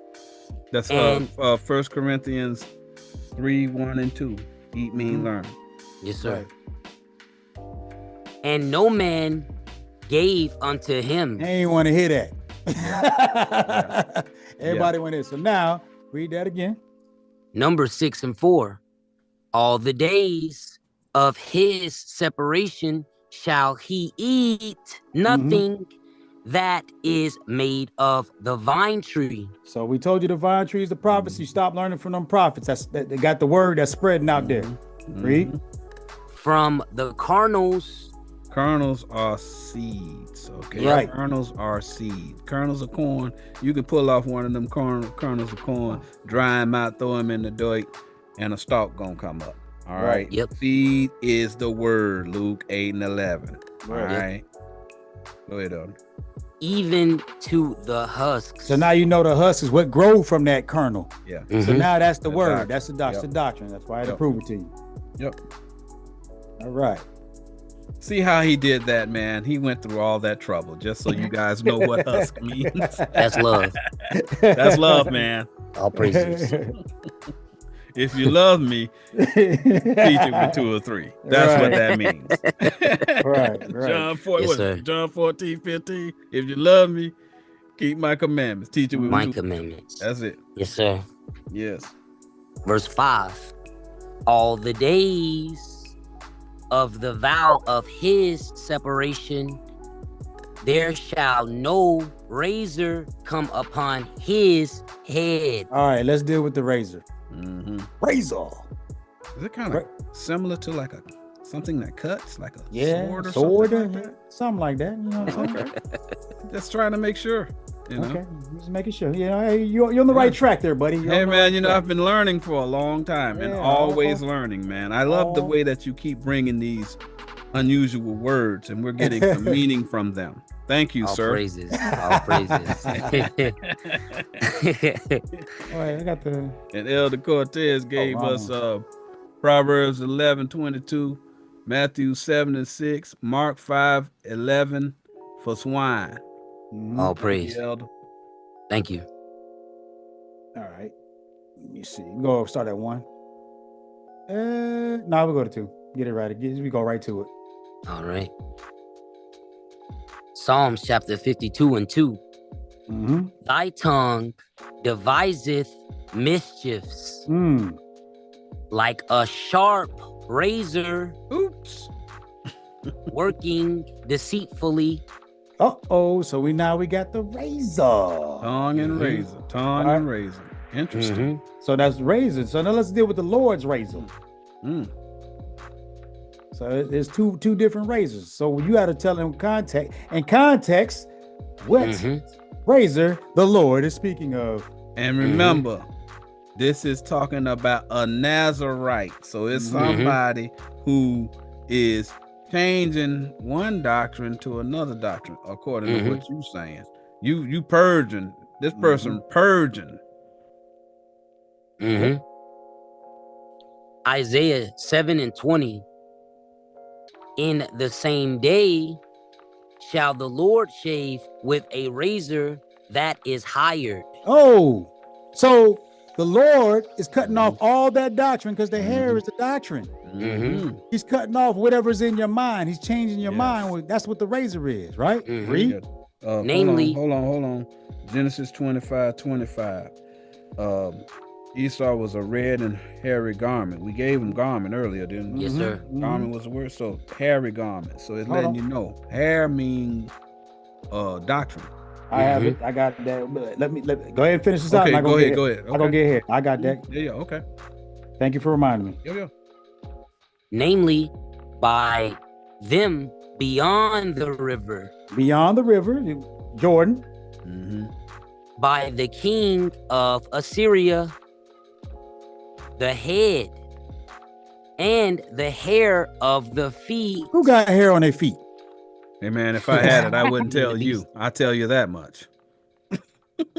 So the hair on your feet is talking about the doctor wisdom. I'm gonna give you a precept for hair. Hey man, why you making fun of people who got hairy feet? I'm man? sorry. What's going on here? Lord, forgive me. Please, Lord, forgive me. That's why that man made that comment. Right. You're humiliating people. Right. Man. You have no humility when you teach. Sorry. Sir. I'm sorry, man. Sir. Sorry. For those who got hair on your feet. He's talking about and it shall also consume the beard. So he's saying the Lord gonna shave it off. So why they go and say you got to have a beard on your face and you can't shave your head when the Lord said he gonna do it? That's what he said. Things that make you go, Wow, man. Is that another one of those old parables, man? Yeah, it's old parable. Very late. All right, let's go here. We're gonna go get that hair. Read that over. Yes, sir. Wisdom of Solomon 4:9. But wisdom is the gray hair. It's the what? Is the gray hair unto men, and an unspotted life is old age. That unspotted doctrine is eternal. That's what he's telling you. It's blameless. It's eternal. Yep. So now with that same gray hair, let's go over to Sirach. Oh, Sirach. Oh, Sirach. Still enjoying this playlist, man. Oh, thank you, man. Yeah. Hey, I wish I was a trucker. I'll let y'all know right now. My somebody erased my notes. I don't know who did. This is all off the cusp. Man. All right, man. This is truly the Lord talking right now. Hey, man, we're gonna make it through though. I was even nervous. I saw my notes. I was like, oh no. Yes. Oh, I know I'm gonna have to write them down from now on. I can't even rely on. We'll get through it. I always email them to myself. Yeah, I don't know what you're doing, but that's what I do. That's my process. I have in my Bible app, and then I went in there to open it, and it was like all of them are gone. So I'm like, this is what I remember. So this is wow. All right. No, you're doing good. Yes, sir. Ecclesiasticus or Sirach 25:4. Oh, how comely a thing is judgment for gray hairs. Teaching for gray hairs. That's wisdom. Yep. Read. And for ancient men to know counsel. That's the people that's that old age he was talking about. Ancient men and old age. That's that wisdom to know counsel, know the counsel of the Most High. So now we go back. Knowledge. Yep. Right. We're going to go back over here to number 6 and 5. Number 6 and 5. All the days of the vow of his separation, there shall no razor come upon his head. Why was he not doing that? Because now you started following the Lord. So now you keep this information on your head, this knowledge on your head. Days mean wisdom. Right. They mean wisdom. What is it? Ecclesiastes 7:11, Micah 3:6. They mean wisdom. And Sirach 33:7-13. Until the days be fulfilled. So now basically when he's going from the first part to this part, he's saying you're going to keep that knowledge on your head until God explains it. Till you get explained with the 2 or 3. Then you're going to shave it. Read. All praise. Elder Cortez gave us 2 Samuel 14:26, Daniel 3:27, Matthew 5:36 for hair. Right. Write those precepts down. Yep. In the which he separated himself unto the Lord. Okay, so now he started falling to 2 or 3. Yes. See, that's what's starting to fulfill. Yes. And it's taking the razor. It's going to start to shave his head off of that. But right now, he's not going to shave it. You're going to keep that carnal knowledge on your head until it gets explained with the 2 or 3. That's what he's basically saying to you. Read. He shall be holy and shall let the locks of the hair of his head grow. Yes. Didn't Samson have 7 locks? Yes. Okay, so we just showed you. 3 on either side and 1 down the middle. So now look, what is the locks then? So the locks we just showed you was hair. I mean, it's hard not to laugh for stuff like complete that. wisdom. Right. Right. And I see that's probably what the guy's saying, man. Why you gotta make fun of the way they teach the Bible? Look, bro, it ain't talking about he had 7 dreadlocks in his head, bro. Right. Like a zoo. The man has 7 mean completion. He had complete understanding, bro. Right. That's what he talking about. All right. Have mean wisdom. We just went over that. Yep. So now you know it's the locks of his hair. Yes. Of his head shall grow. So now his understanding or his wisdom, that he don't have Christ on his head, is going to grow. Right. Right.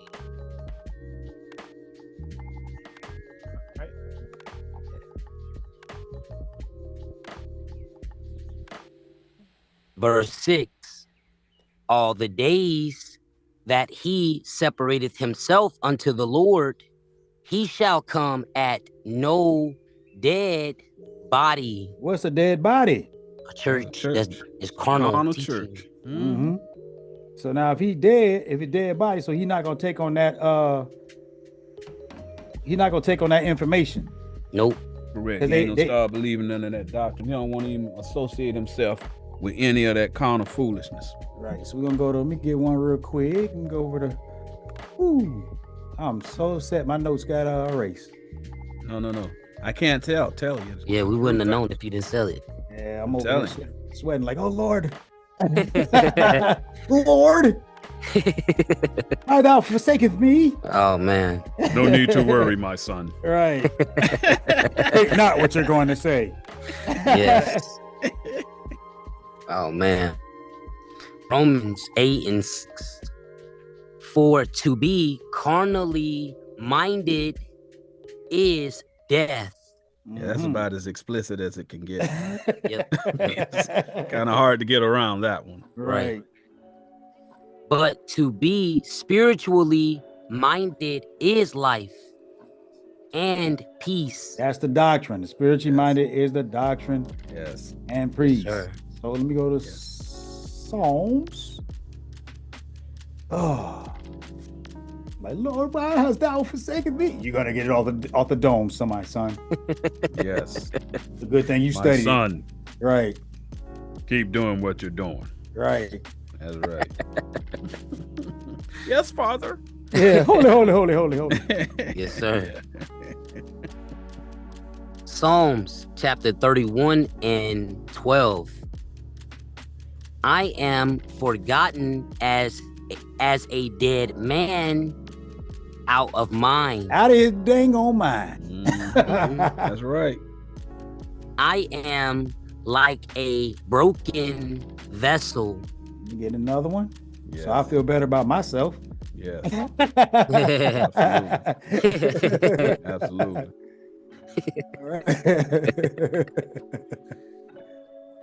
Read that? Yes, sir. Proverbs 21:16. The man that wandereth out of the way of understanding shall remain in the congregation of the dead. So that's what he talking about. He talking about people that don't have no understanding. So now when he says this, read it again. Thanks again to Elder Cortez. Hebrews 7:16, Romans 7:14 for carnal. Yes. All praise. Numbers 6:6. All the days that he separateth himself unto the Lord, he shall come at no dead body. So you gotta fast. You gotta get away from that. You gotta purge that stuff out. You don't even listen to that stuff. A lot of people, when they first come in, they stop it. They stop. Like I noticed when I converted over, I couldn't watch it anymore. Yeah. Anybody talking anything about the Bible, I just couldn't even look at it. Right. It disgusts me.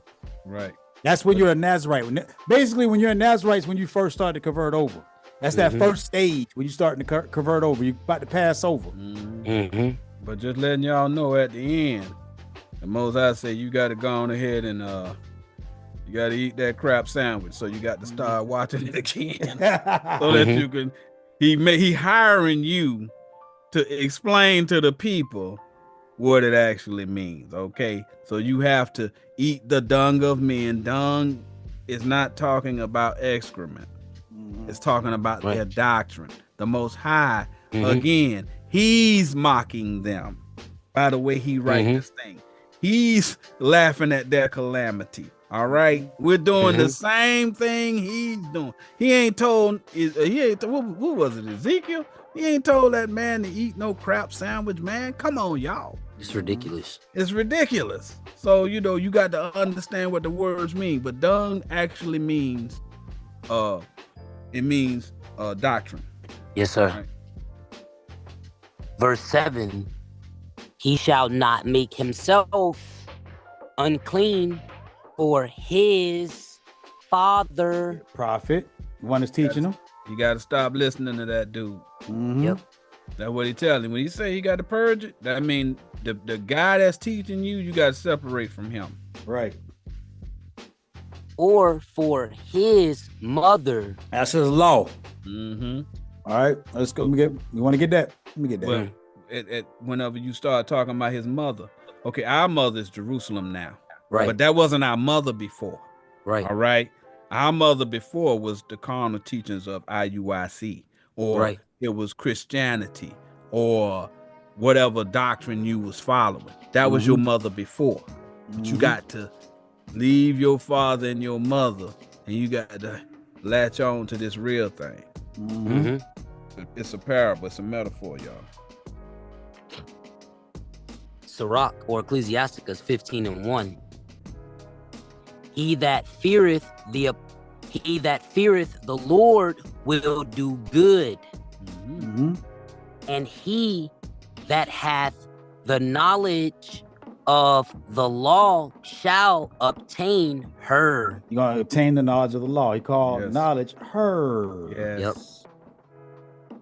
Verse 2, and as a mother shall she meet him. Okay. And receive him as a wife married of a virgin. As you're a virgin, it's a clean doctrine. Yes. Yes, sir. Yeah, we always just read that on out. Verse 3, with the bread of understanding shall she feed him, and give him the water of wisdom to drink. There you go. So that's what that mother is. We want to thank Elder Cortez again. Ruth 1:17, Job 14:14, Psalms 118:17 for die. All right. Let me give you a bad mother. A bad mother. You're a bad mother. Look out now. I know, right? This is a family show. I know. I'm sorry. Job chapter 17 and verse 14.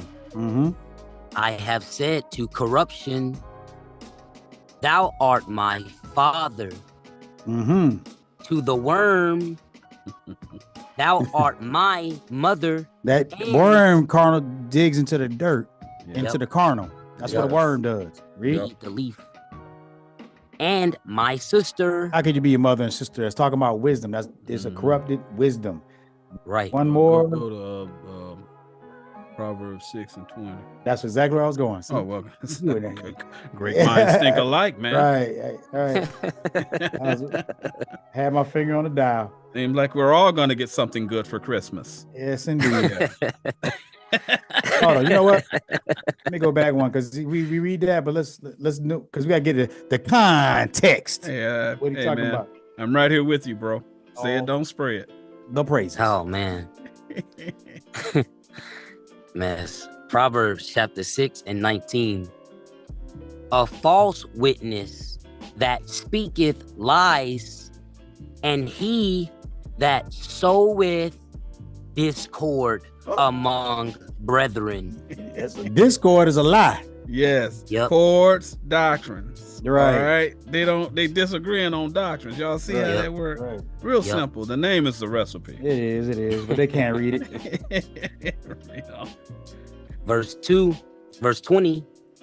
My son, keep thy father's commandment and forsake not the law of thy mother. So the mother is the law, whatever doctrine that you following. So we're going back over here. We want to thank Elder Cortez, Genesis 2 and 24, Genesis 3 and 20, Exodus 17:16 for mother.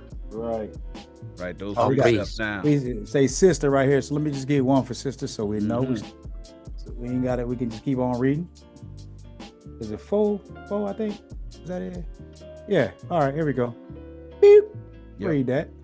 Proverbs 7 and 4. Say unto wisdom, thou art my sister, and call understanding thy kinswoman. So now what he called wisdom his sister. Yep. We're talking about a doctrine. Yes.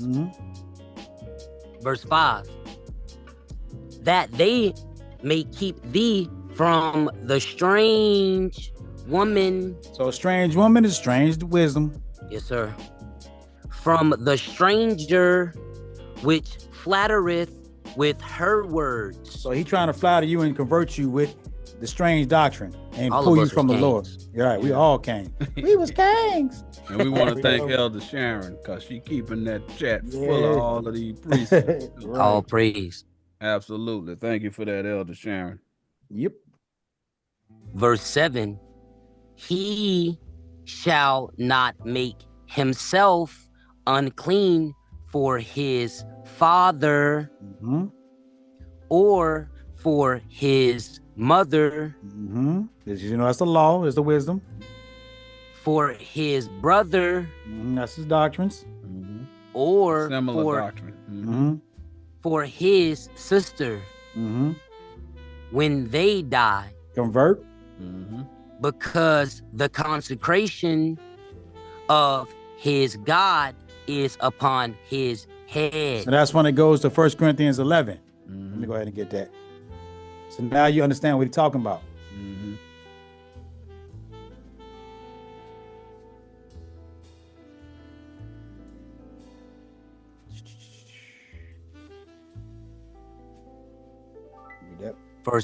First Corinthians 11 and 3. But I would have you know that the head of every man is Christ. So you should have the 2 or 3 in your head. That's what you should be thinking to do. Read. And the head of the woman is the man. So you're in charge of that wisdom that you putting out of your mouth. Yep. Read. And the head of Christ is God. God gave you the doctrine of Christ, the 2 or 3, to understand his word. That's Right. what that means. Right.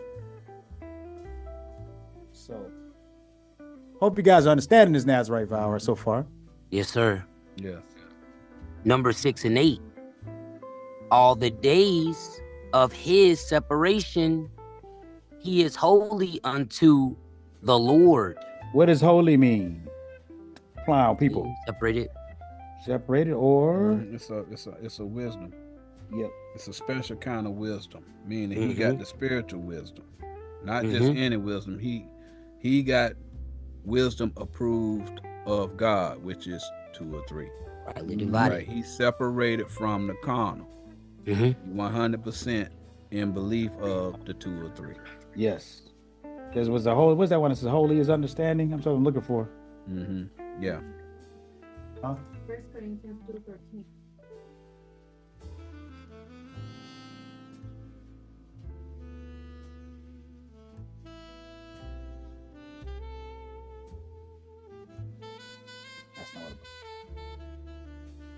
That's not what. Read that. 1 Corinthians 2:13. Which things also we speak, not in the words which man's wisdom teacheth, but which the Holy Ghost teacheth. It's going to be Proverbs 9 and 10. Okay, that's what I'm looking for. Thank you. Comparing spiritual things with spiritual. So you know the Holy Ghost is the spiritual understanding. Teachings, Proverbs yes, 9, yeah, Proverbs 9 and 10. Thank you, y'all. Elder. Like I'm I said, help, man. I'm just I know here to help. I'm like, oh, my notes are gone. No. Your notes are never gone as long as I'm here with a search engine. Yes, yeah. This is All praise. Proverbs chapter 9 and 10. The fear of the Lord is the beginning of wisdom. That's what you're getting right now when you're taking that Nazarite vow. You're at the beginning of wisdom. Read. And the knowledge of the holy is understanding. That's what you're getting right here when you get here. You make yourself holy unto the Lord. You separate yourself from all them doctrines. Now you starting to understand the Lord, the 2 or 3. Yes. All praise.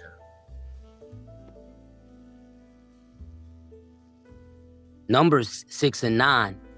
And if any man die very suddenly by him, I'm gonna break this down. Read. and he hath defiled the head of his consecration. All right, so this is what I'm go ahead and read it all the way out, and I'm gonna break it down. Then he shall shave his head in the day of his cleansing. On the 7th day shall he shave it. So let's say you're very new. You're a Nazarite. So that means you just converted. If somebody comes through, because you know when it tells you, what's that scripture that says you can't go to war when you got a new wife? Yeah. So you have a new doctrine, so you can't go out there and debate somebody. So you went and said something, and somebody condemned you, like they got you, and you don't know how to explain it, right? He's telling you right now that you have to go get full understanding. That is the 7th day, and shave off what you thought you knew in your head. Meaning, forget that information. What you first. I'm gonna give you an example, so you can understand what I'm saying.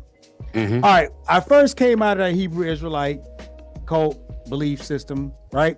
And I was discussing the Bible one day with a young lady, and we were just talking, and I had said one of the scriptures that we had. I knew to her, and the lady said, "But that's not what that says." And so when I looked at it, it didn't say what it said. So therefore, guess what? That made me feel stupid because I just looked at it and she just condemned me right there. Like, hey man, look, that ain't what that meant. So she corrected me on the spot. She read that. He said, that ain't what that scripture say. That's not there. You making that up, which was true. Because I had no other precept to back up what I was trying to say. So therefore, I had to shave my head, forget what I knew off that precept pack, and I had to go get the 2 or 3. Once I started learning the 2 or 3, learn the true understanding of it. That's when I cleansed myself. When I went and did the 6th day and started doing the work and searching the scriptures. And when I found what the scriptures was, which was actually the fringes. So I went and got all the precepts together. And now I have the 7th day on what the fringes truly meant. Right. So then now I can regrow the hair because now I got the understanding. Not carnally, but my wisdom grew now. Yes, you sir. guys understand what I'm saying? Deuteronomy 24 and 5. That's what you was talking about. That's the new wife that you was talking about. All right. Yeah. Thank you. Yeah. You just break it down. Yes, sir.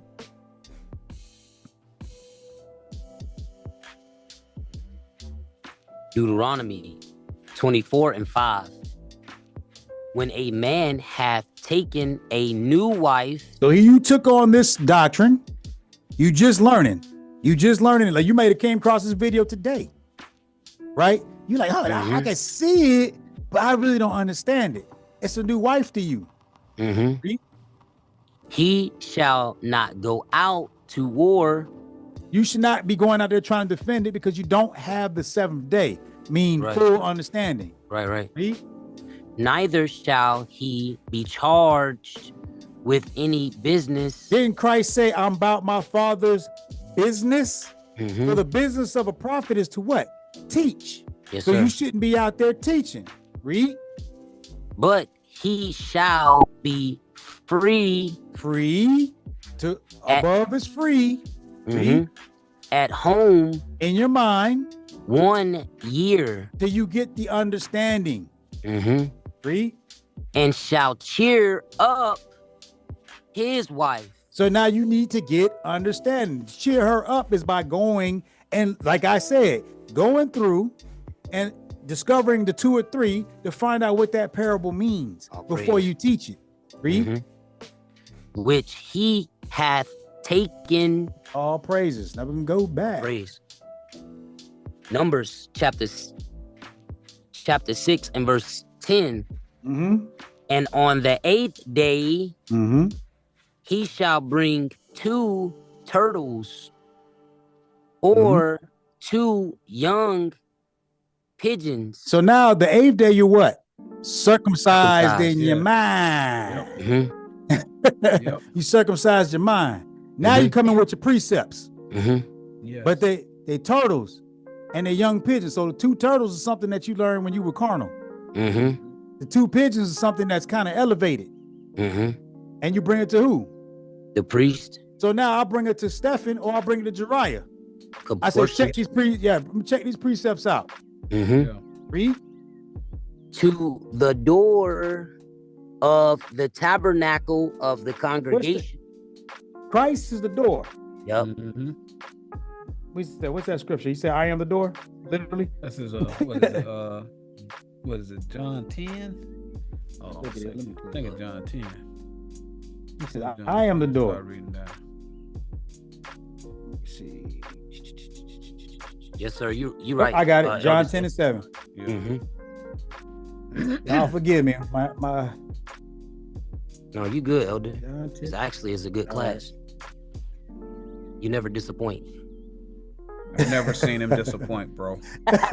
Ever. This is purely the Lord. I promise you this. Yes, sir. Because all my notes are gone.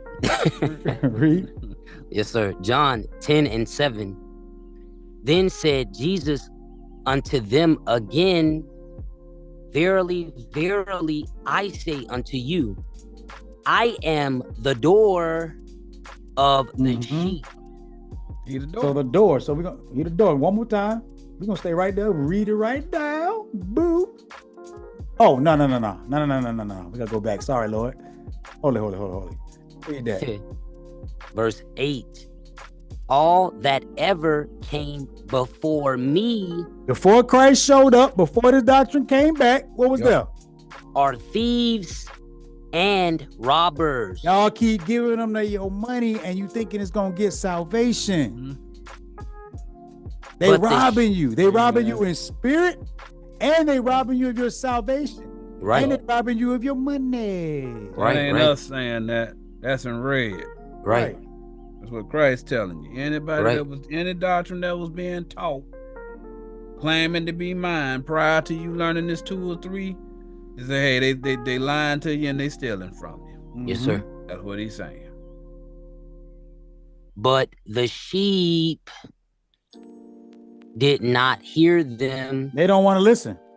The sheep is the people who didn't follow those guys. Something came to their mind and said, I need to change. Right.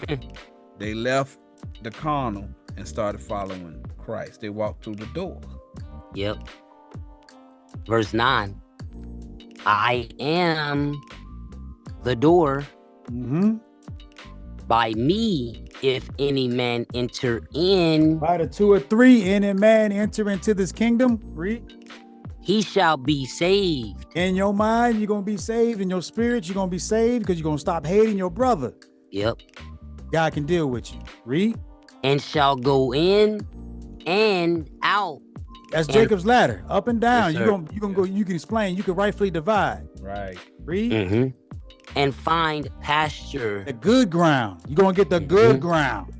And I want to thank Elder Cortez again. He came with Habakkuk 2:20 and Luke 4:34 for holy. Elder Contessa, she got these bangers up here too. All For praise. Holy Ghost. She got Psalms 119:104. She got Proverbs 9 and 10 for Holy Ghost. Elder Cortez got Genesis 4 and 7, and Genesis 6 and 16, Genesis 18 and 1 for door. So if y'all need door, they got that.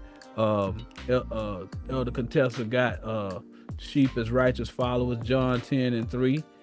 She also got sheep as righteous followers, John 10:27. My sheep hear my voice. Yep. And Elder Sharon still banging them with this what divide means. She's like, you going too fast. You going too fast. I can't get all the Deuteronomy precepts. 32:8, Joshua 18:10, 2 Timothy 2:15, Hebrews 4 and 12. That's for divide.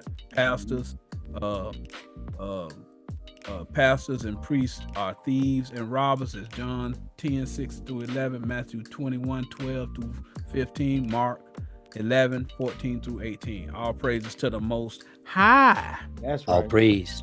So, and I'm only doing that because if you're watching it on the regular release, you know the chat's not going to be there. No. Right. You want to see what the precepts are saying, you have to go to the live tab and pick the same video, and all of the chat, the precepts in the chat will be on the live side. A lot of people starting to learn that we was doing live shows instead of the regular videos. So now we're trying to get caught up, so everybody's, caught up on what we're actually doing. We didn't go away for 4 months. No. Okay. We were just on the live side. So we're bringing them back on the video side so that y'all can catch up. That's right. All right. All right. Okay, we passed this. The door of the tabernacle. All right. Numbers 6 and 11. And the priest shall offer the one for a sin offering. That one for the sin offering is a turtle dove. Why? Because it's on the ground. Right. All right. Read. And the other for a burnt offering. You're going to put the fire to it. You get to bring but you putting the fire to both of them, but you're going to put the fire to it. Read. And make an atonement for him. As we learned in our last class, atonement means to explain it to him. Yes. Yes, sir. Read. For that he sinned by the dead. Because he sinned following that dead doctrine that we just gave you what dead was earlier. That's why he couldn't touch a dead body. You want to see a dead body? Right. and shall hollow his head that same day. He's gonna empty his mind. Yes. Of that carnal foolishness that he had. The doves he bringing is his questions. Yeah. The pigeons and the turtles is his questions. He bringing them. I got these 2 precepts. Can you explain it to me? I got these 2 other precepts. Can you explain it to me? Do they work? Do they explain what it says? Yes. Right. Or how about add this right here? This is what this really means. That's what's happening right now. Right. When he's explaining this. We become hallowed. Okay. Yeah. Meaning like hallowed be thy name. The same thing. It's going to be special. It's going to be holy. Okay. Right. Verse 12. And he shall consecrate unto the Lord the days of his separation. He cleaning his doctrines up. Read. And shall bring a lamb of the first year for a trespass offering. The lamb is Christ. Remember, I just showed you that you couldn't go to war for a year, right? So he's telling you the first year. So you got to come with your understanding of Christ and start to explain it for a trespass. When you trespass your brother, you lied to him. Yeah. Right. So now what you're doing is you're correcting it. Right. And understand, right, this year is the process of your learning. Right. All right. Year mean wisdom. Okay. Yes. Time is wisdom. All time is wisdom. Day is light. day, hour, whatever you want to say. It's a process of time, so that means your understanding. Right. Right. You're gonna bring your understanding of Christ. All right. Okay. For a trespass officer. So you're gonna end up changing the way that you think from carnal to spiritual. You on your walk now. That's what's going on right now. When you are becoming a Nazarite, all right, meaning you are all of this stuff is talking about converting from carnal to spiritual. Yes. All right. You converting from John to Jesus. All right. That's what's going on. Right. From Jacob to Israel. From Elijah to Elisha. It's the same, it's telling the same story, but it's all talking about you. Yep. But the days that were before shall be lost. So that's tell you right. All that understanding that you had before, forget it. Yes. Kind of lost. Yes. Kind of as lost. Because his separation was defiled. When you separated yourself before to Nathaniel, I'm sorry, pardon me. Yeah. When you went to a carnal preacher, Yes. you separated yourself to that carnal preacher that was teaching hate and riotous and robbers and thieves, and they were doing all this stuff to you and not giving you the truth. It was defiled. Yes. Right. That's what he's talking about. Yes. Verse 13. And this is the law of the Nazarite when the days of his separation are fulfilled. When that separation that you went to before is explained, read. He shall be brought unto the door of the tabernacle of the congregation. We just gave you what the door was. Now you coming into the kingdom. Yes, sir. And we want to thank Elder Cortez.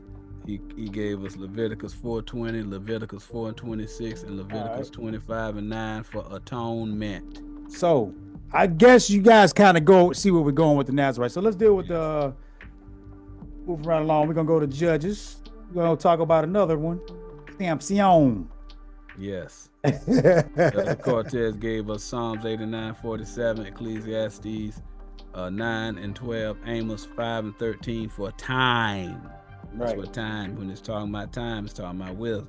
So now we're gonna show you an explanation what I was just explaining to you in those 13 verses. The rest of it in numbers you should be able to break down now.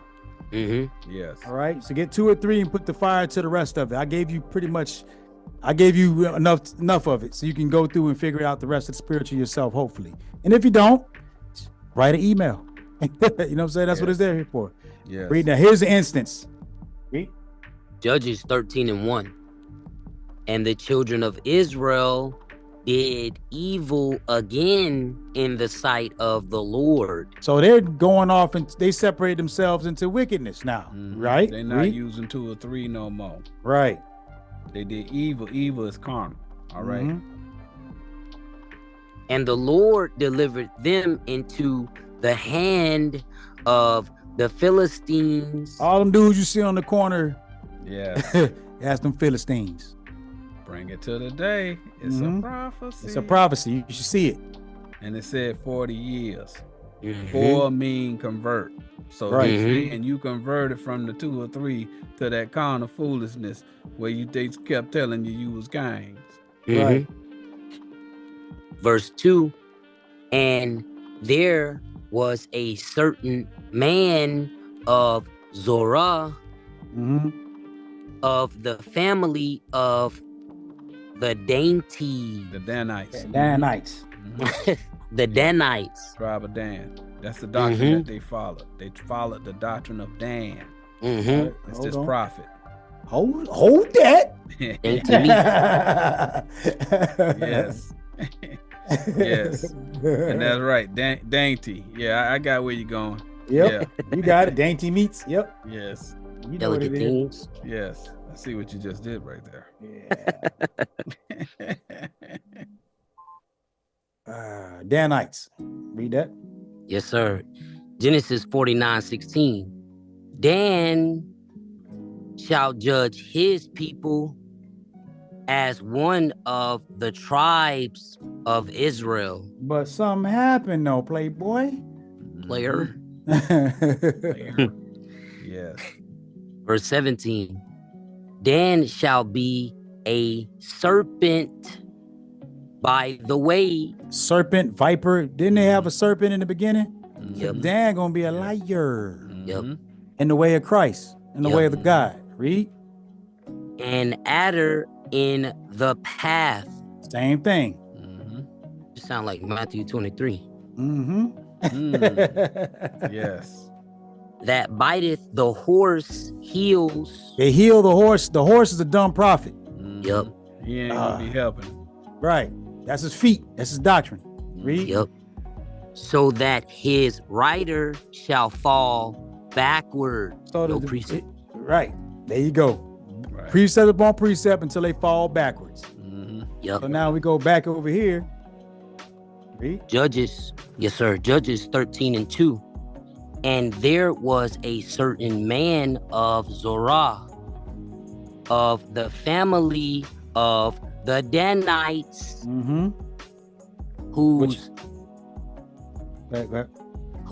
name was Manoah, and his wife was barren. Nobody would listen to that doctrine.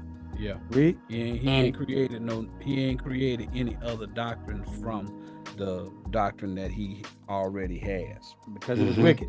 Right. And bear not.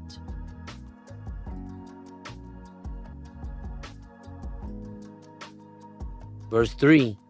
And the angel of the Lord appeared unto the woman. What did he say to her? And said unto her, Behold, now thou art barren. You ain't got no wisdom in your womb. There's nothing in your womb. Read. And bearest not, but thou shalt conceive. There's a doctrine that's gonna come be born to you. And bear a son. And y'all know an angel is a prophet, all right? Well, So it's gonna explain it right down here. all right, okay. Verse 4. Now therefore beware, I pray thee, and drink not wine. We read that earlier. We gave you precept for that earlier. Nor strong drink. No strong doctrines. And eat not any unclean thing. Don't learn any unclean doctrines. No defiled doctrines of hate. Yep. Yes, sir. Mark 1:27. Shouts out to Elder Anderson. Yes, sir. Anderson. Double salute. That's great class you had the other day, brother. Yeah. Yes. Yeah. You put it down. Read. Verse 5. For, lo, thou shalt conceive and bear a son, and no razor shall come on his head. Oh, and you're starting to see the same thing all over again. Yes, sir. See it, man. It's starting to make sense, man. Whole picture coming through. Right. Nobody gonna correct it. Read. Yes, sir. For the child shall be a Nazarite unto God from the womb. The womb is your mind. Yes. So it's talking about something that's a doctrine that God has given Manoah. Yes. Read. And he shall begin to deliver Israel out of the hand of the Philistines. He gonna start destroying their doctrine. Yep. This doctrine gonna destroy their doctrine. Where have we heard that before? I don't know, man. Could you tell us more information? As we roll on. Yes. Verse 6. Then the woman came and told her husband. So the woman is what Manoah was married to, the wisdom he was married to. Yes. Right. Yes. Yes. He started thinking about it. Saying, a man of God came unto me. What?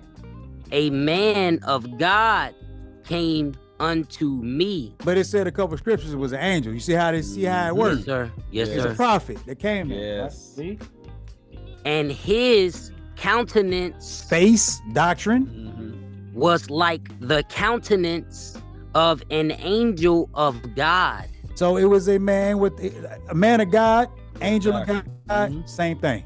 Doctrine on 10. Yes. Very It's, terrible. It's Second Esdras 1:38 through 40. You want me to get that? I mean, you can. Yeah, sure. Second Esdras. Back that up. Yes, sir. Hold. Is it 40? 38. Yeah. I'm gonna read it down. Hold that. Let me see. Okay, yeah. Second Esdras 1:38. And now, brother, behold what glory, Wisdom. and see the people that come from the east. East is where the spiritual wisdom is. What is it Hosea 13:15? I think I gotta look it up. Yeah, Hosea 13:15. They tell you the east wind is the wind. Oh yeah. I remember they had the light that came out the east to Herod. Yeah. I still ain't see that Herod scriptures yet. Mm-hmm. Still waiting on it. Next verse. Now you about to call off a bunch of guys who are kind of famous. They all got something in common too. Verse 39. Unto whom I will give for leaders Prophets. Abraham, Isaac, and Jacob, Oses, Amos, and Machias, Joel, Abdias, Obadiah.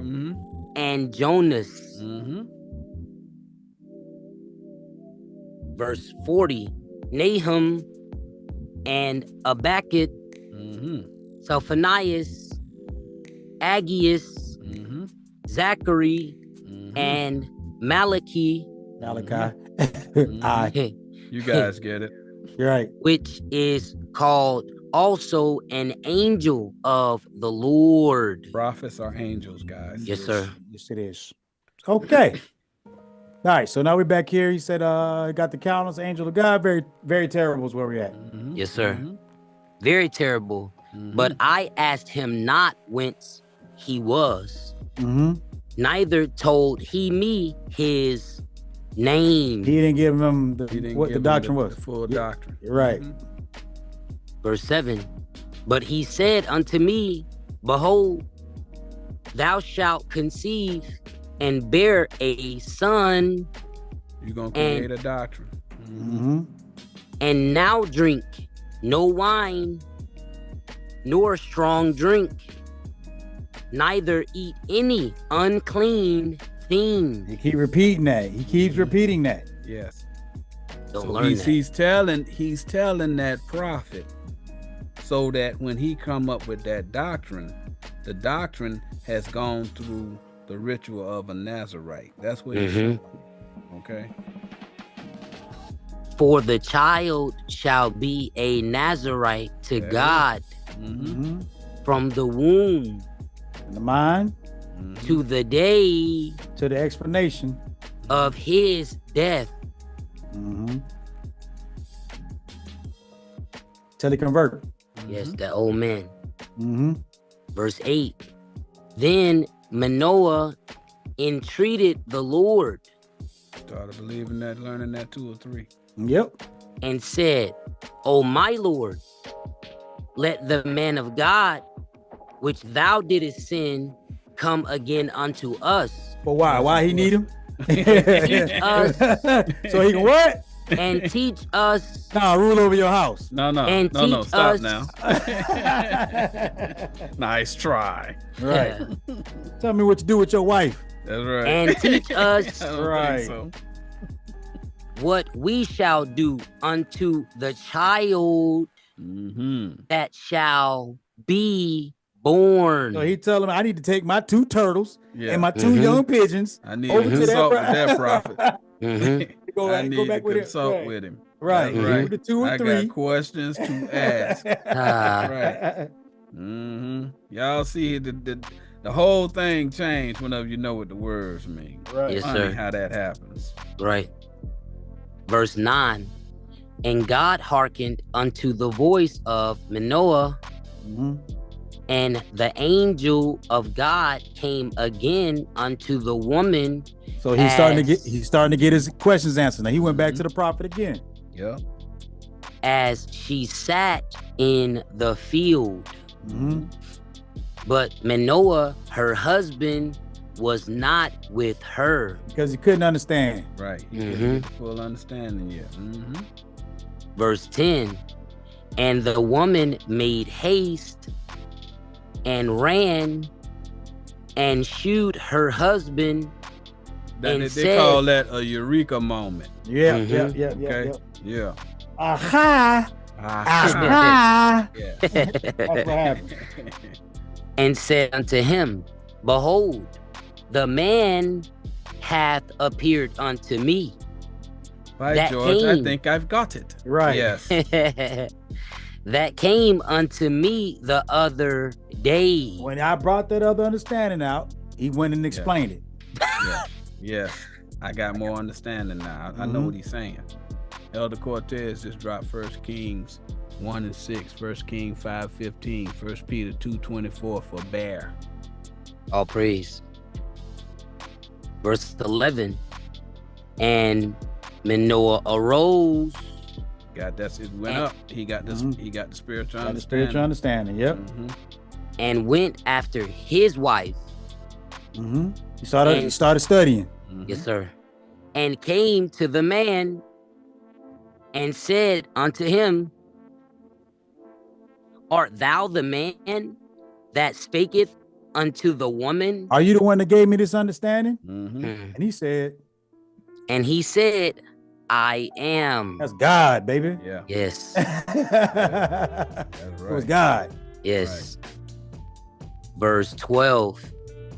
And Manoah said, Now let thy words come to pass. So I'm going to show you what this doctrine means. How shall we order the child? Let me show you how to get these 2 or 3 precepts. Yes. And how shall we do unto him? Let me show you how to explain it. Verse 13. And the angel of the Lord said unto Manoah. Manoah. I get it. Yeah. Right? Of all that I said unto the woman, let her beware. Remember this stuff. Remember this stuff that I told you. Hearken. Because you want to teach it right. The Most High will hold you accountable if you don't. Because remember I told you, if you get confounded, you got to shave that head off. Yeah. Verse 14. She may not eat of anything that cometh of the vine. So don't mix the doctrine with these other doctrines. Yes, sir. That you learn from people. Right. A vine is a tree. That's a prophet. All right. What is it? It's in Judges 2, right? Judges 8 or Judges 9? Oh, we gonna. Matter of fact, why not? Hold on. I think it's 9. Another one say, let me find it. I think it's Judges 9. I think it's 9 and 12. Hold on, let me keep this. Hold that. Hold that. Well, that's right. It's easy to get confused, man. Right, because I don't want to be looking for where am I at? Here we go. This is actually in my notes. Good thing. Read. I mean, I do what I can for you. Yeah, all praise. Judges 9 and 12. Then said the trees unto the vine. Hey, do you know any trees that can talk? Don't know any, man. Yet. Okay, all right. I did watch that. I think it was Lord of the Rings. Okay, let's not mix the doctrine. Yeah, I'm sorry, man. I've gotten off track here. Right, but go ahead. Come thou and reign over us. So now come teach us. Judges 9 and 13. And the vine said unto them, should I leave my wine? Did I leave my doctrine? Which cheereth God and man, and go to be promoted over the trees? To have my own congregation over everybody and try to run their life? Sounds fantastical. tempting. Fantastical. So now, man. Hey, shalom, blessings. He that read it. Oh, yes, sir. Yeah, up in here. Hey. Y'all can't hold me back. Right. He said I just got through feeding them children. Right. Yes. These prophets can't hold me back. These prophets can't. Okay, let's go. No, that's right. Welcome aboard, Elder. Yes, sir. Judges 13 and 14. He may not eat of anything that cometh of the vine, Of that prophet. neither let her drink wine. That wine, he said to leave. Don't let them drink that. Or strong drink, That deep doctrine, that deep dummy doctrine they got. nor eat any unclean thing. Anything that's gonna make you hate your brother. Doctor. All that I command her, let her observe. Observe with your eyes. So you need to go see it with a 2 or 3. That's commanded. And Yeah. And thanks for Elder Pentessa. She just gave us a precept for trees. Genesis 3 and 22. all praise, all praise. Judges 13, 15.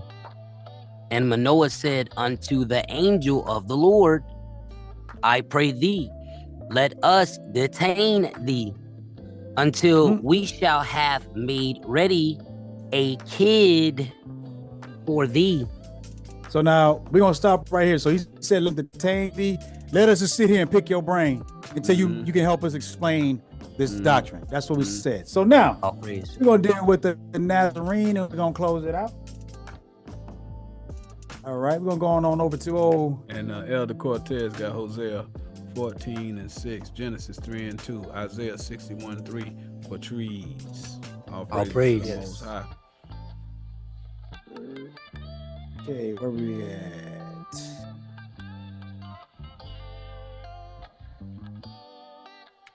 All right, here we go. We'll stop at okay, here we go. Matthew chapter 2 and 17. Mhm. Then was fulfilled that which was spoken by Jeremy the prophet, saying, My part. All right. verse 18, in Ramah was there a voice heard, lamentation and weeping and great mourning. Mhm. Rachel weeping for her children. Trying And- to teach, right? And would not be comforted. Because it wasn't helping explain anything. That's why was no comforter there. Right. Because they are not. Right? They're not. Verse 19. But when Herod was dead, I'm still waiting on them precepts for Herod. Read. behold, an angel of the Lord appeareth in a dream to Joseph in Egypt. Okay, so now where this is in his mind, right? Yep. So somebody explaining to Joseph the same thing that happened to Manoah. In Egypt. Verse 20, saying, Hold on. arise. The difference between Manoah was under the Philistine. It's just repeating itself. So now Yep. Joseph was under captivity to Egypt. Yep. All right, so they're under these different doctrines. They're the same doctrines that have you in captivity. And it's 20. talking about today as well, because you guys are in captivity under other doctrines as well. And now the process has come where the Nazarite, the doctrine, has come forth. All right. Doctrine, it went through the process to make sure that it was righteous. That's what's happening. So y'all got the righteous doctrine now. Oh, praise. Verse 20, saying, arise and take the young child and his mother and go into the land of Israel. He said, take him spiritual. Yep. Take that mother. The mother is Mary. Right. All right. The law. And you gonna create another doctrine based with the foundation of the Mary doctrine. That's what he's saying. And it's gonna be the land of Israel. When you get through, it's gonna be spiritual. Right. For they are dead which sought the young child's life. They wanted that doctrine. It was dead is the carnal people. They want that doctrine. You're right. Verse 21, and he arose and took the young child and Where he took him where? And his mother and came into the land of Doctrine. Israel. Land is was it Jeremiah 3:1? Yes. Verse 22. But when he heard that Archelaus did reign in Judea. Stop. When somebody reigning, he is the high priest. Yes. Okay. Read. In the room of his father Herod. So he follows Herod. He got Herod's doctrine. Yes. Herod was the high priest. Yes. Read. A high priest is like the leader of a camp or the leader of a religious order or church or whatever. That's what that's talking about. That's the high priest, the big dog who everybody go to get the answers. Hey, like Samuel say, yo, bishop. Yeah. That's funny. Yes. Yes. His father Herod, he was afraid to go thither. Notwithstanding, being warned of God in a dream, he turned aside into the parts of Galilee. So Galilee, where does Galilee come from? Oh, before you get there, all right, y'all got to understand what he's saying here, right? He was new starting off this doctrine, right? He ain't want to go out there like a lot of y'all do. Y'all learn one or two things over here, and like he was talking about, whenever you get married, you don't want to go to war in the first year and all that other stuff. All right. He had the prudence to know that he needed to be incognito. All right. He ain't trying to bring no attention to this doctrine that he got. That's why he going to Galilee. He trying to keep it low key till he get more understanding and develop that doctrine. That makes sense? Go ahead, okay. We're going to deal with Galilee for a second. All right, we're going to go over a couple. Matthew 4.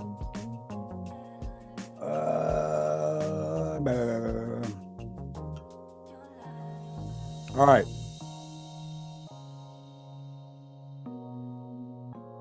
Read that. Matthew 4:14. That it might be fulfilled, which was spoken by Isaiah the prophet, saying,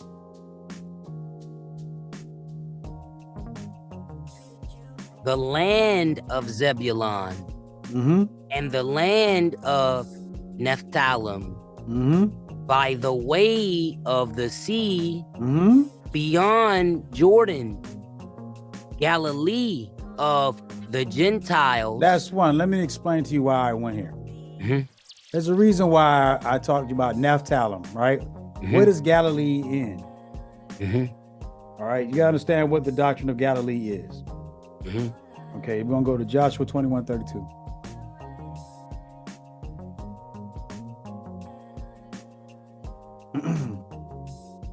jamming over here. Yes.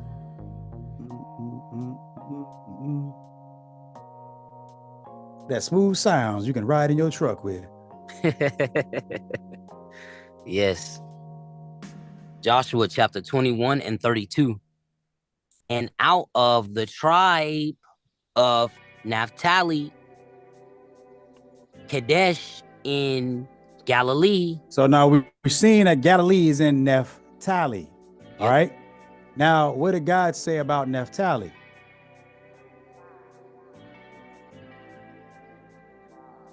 I'm going to show you a reason why I'm showing you the root to what doctrine that Joseph was in.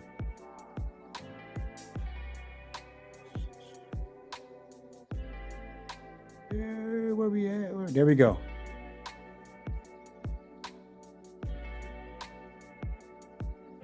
Genesis 49 and 21. Naphtali is a hind let loose. A hind, right? Yep. So it's Like a hind. deer. Mhm. Yep. We're going to go. It's a doctrine. It's a foot, right? Mhm. Foot's a doctrine. Psalms 18:33.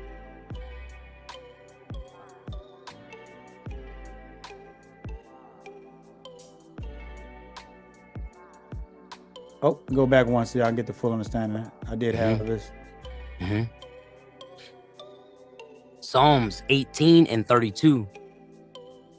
It is God that girdeth me with strength and maketh my way perfect. So he's talking about a doctrine, right? God, right? He said what? Sir. Verse 33. He maketh my feet like hinds' feet and setteth me upon my high places. So the hind is a high doctrine. It's spiritual. Yes, sir. That's what he's talking about. So now when you go back to Naphtali, he said what? Verse Genesis 49:21. Naphtali is a hind let loose. He giveth goodly words. Evil words? No. Goodly words. So when Joseph went into Galilee of Naphtali, what was he in? It was close by, Yeah. but it wasn't the doctrine. No, it wasn't. Yep. Okay. Because Christ had to teach in the synagogue of Galilee. So Galilee is like the Christian church, like Elder said. Besides you them, think that it's the same, but it ain't. Right. Matthew 2 and 23. And he came and dwelt in a city Doctrine. called Nazareth. So now he's starting to forget all that stuff he was taught before. Right? Read. That it might be fulfilled, which was spoken by the prophets. He shall be called a Nazarene. Nazarene. So why is he called a Nazarene? Because he's starting to convert. Yes, sir. All right. So now that's his it. carnal doctrine getting explained. Right. All right. So, Dad, I'm gonna leave that right there. All praise. I'll leave that right there. Anybody got any more questions? Please write us at eldersofisrael at eldersofisrael.net. All praises to the Most High. All praise. I'm telling you, man, that was a good class right there. Very good. Man, I lost all my notes. No, we couldn't tell. I don't believe you. No, I promise you should see my face. I opened my app, and all the notes that I had sitting in there was gone. It was wiped clean. But you know what they say? The devil is a liar. He will not win today. No. I was like, oh, I started panicking. Yes. Oh my God. Lord. Right. Say, humana. Right. That's exactly what I was like. Oh my goodness. I was like, oh Lord, no. Domo arigato, Mr. Right. I sat back here and did that class. Yeah. And it all gone. Yeah. So that just told me to learn from my lessons to write it down in the book like the Lord said, and stop writing it down on your tablet.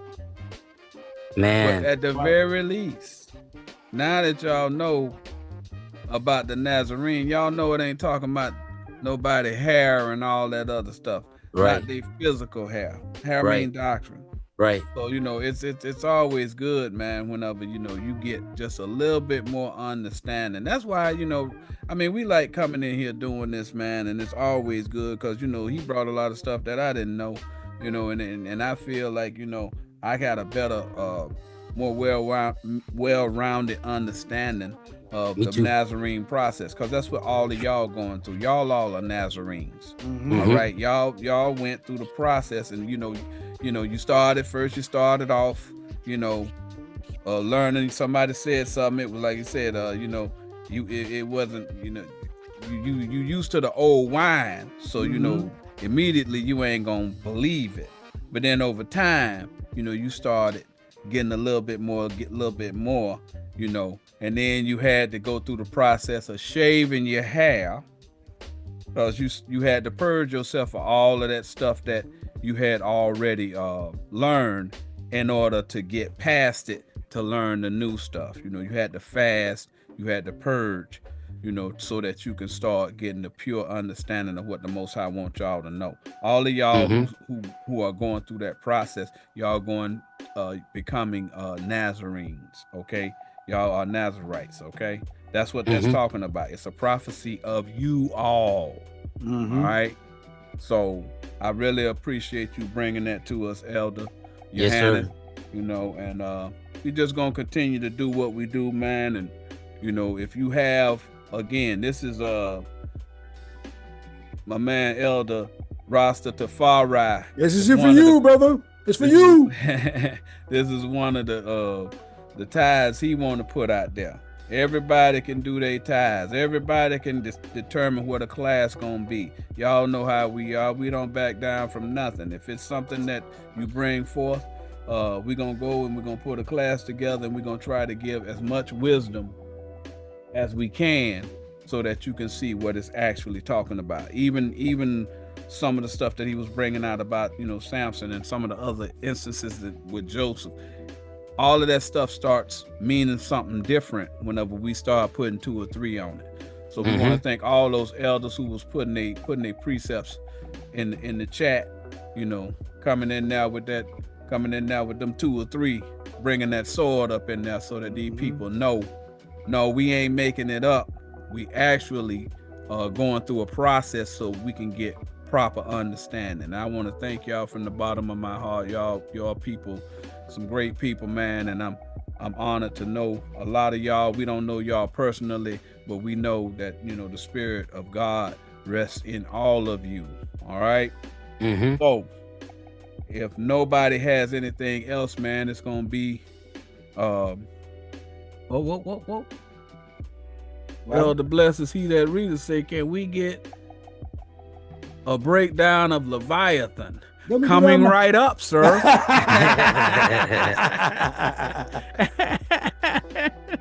I'm telling you. Praise. Oh, he said, "What, man? That app erased all my highlights and my notes." Dang. Yeah. Hey, we did bring it out. Hey, didn't we bring it? We brought it out on. We didn't get in depth in it, cause I know that back in the day, Nathaniel used to go to Job 40, I think it was. And he used that to say that, Behemoth was talking about the dinosaurs and all this other old foolishness, man. I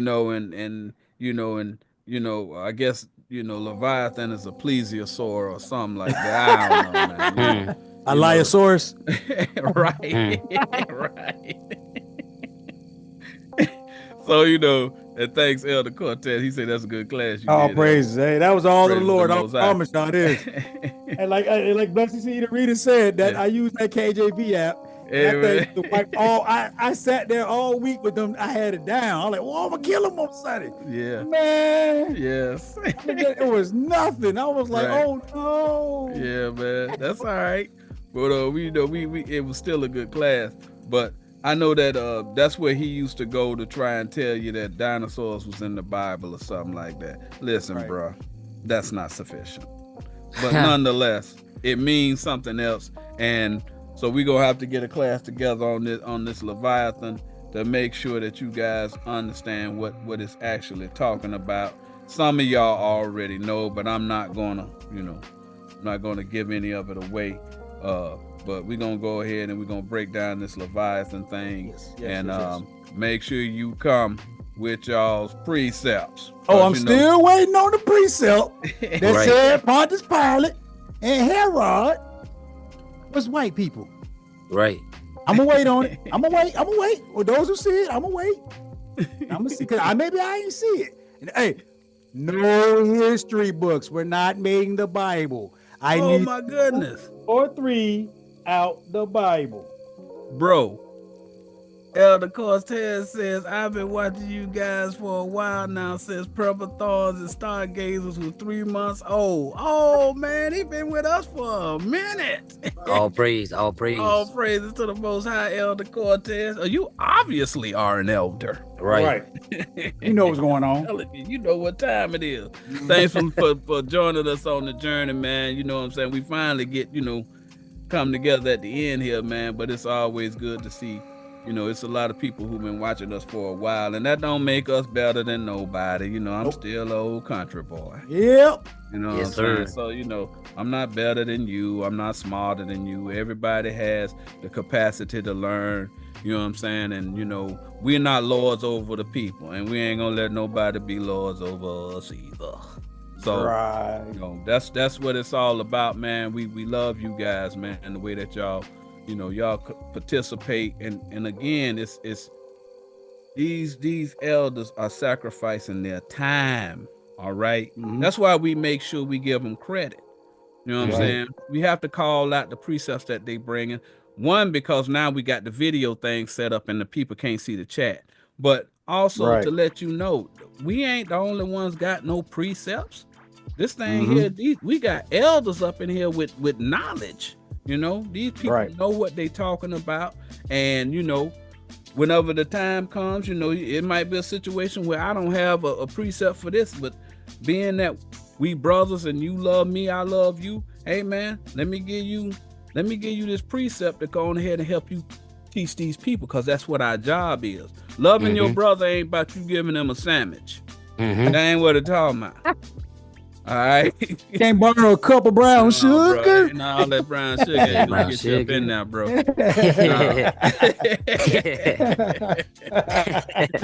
That thing about doggone making sure if I'm get up in there and these old brain waves don't work the way they used to, and somebody might have to give old Elder Stephen a little assistance. Yes, sir. So that these people can get this understanding. All I'm gonna say is thank you, Elder, and keep it moving. Right. Because it's more important that the people get the wisdom. All right. That's what we do this for, y'all. So again, if you have a class or a question or a tithe or an offering, something that you want us to teach about, we're going to do it. So just send your information to Elders of Israel at eldersofisrael.net. Or you can leave it in the chat. Leave it in the comments. Yes, that's what Elder Rasta Tafari did. He put it in the comments. Yeah. We checked them comments. Yes. And to the guy who left that comment, I hope we explained it for you, the reason why we do what we do, and the reason why we continually pummel them people. and people. Yeah. Right. We make sure. All right. Again, we love y'all. And if nobody has anything else, until we meet again, I'm going to have to bid you all a shalom. Shalom.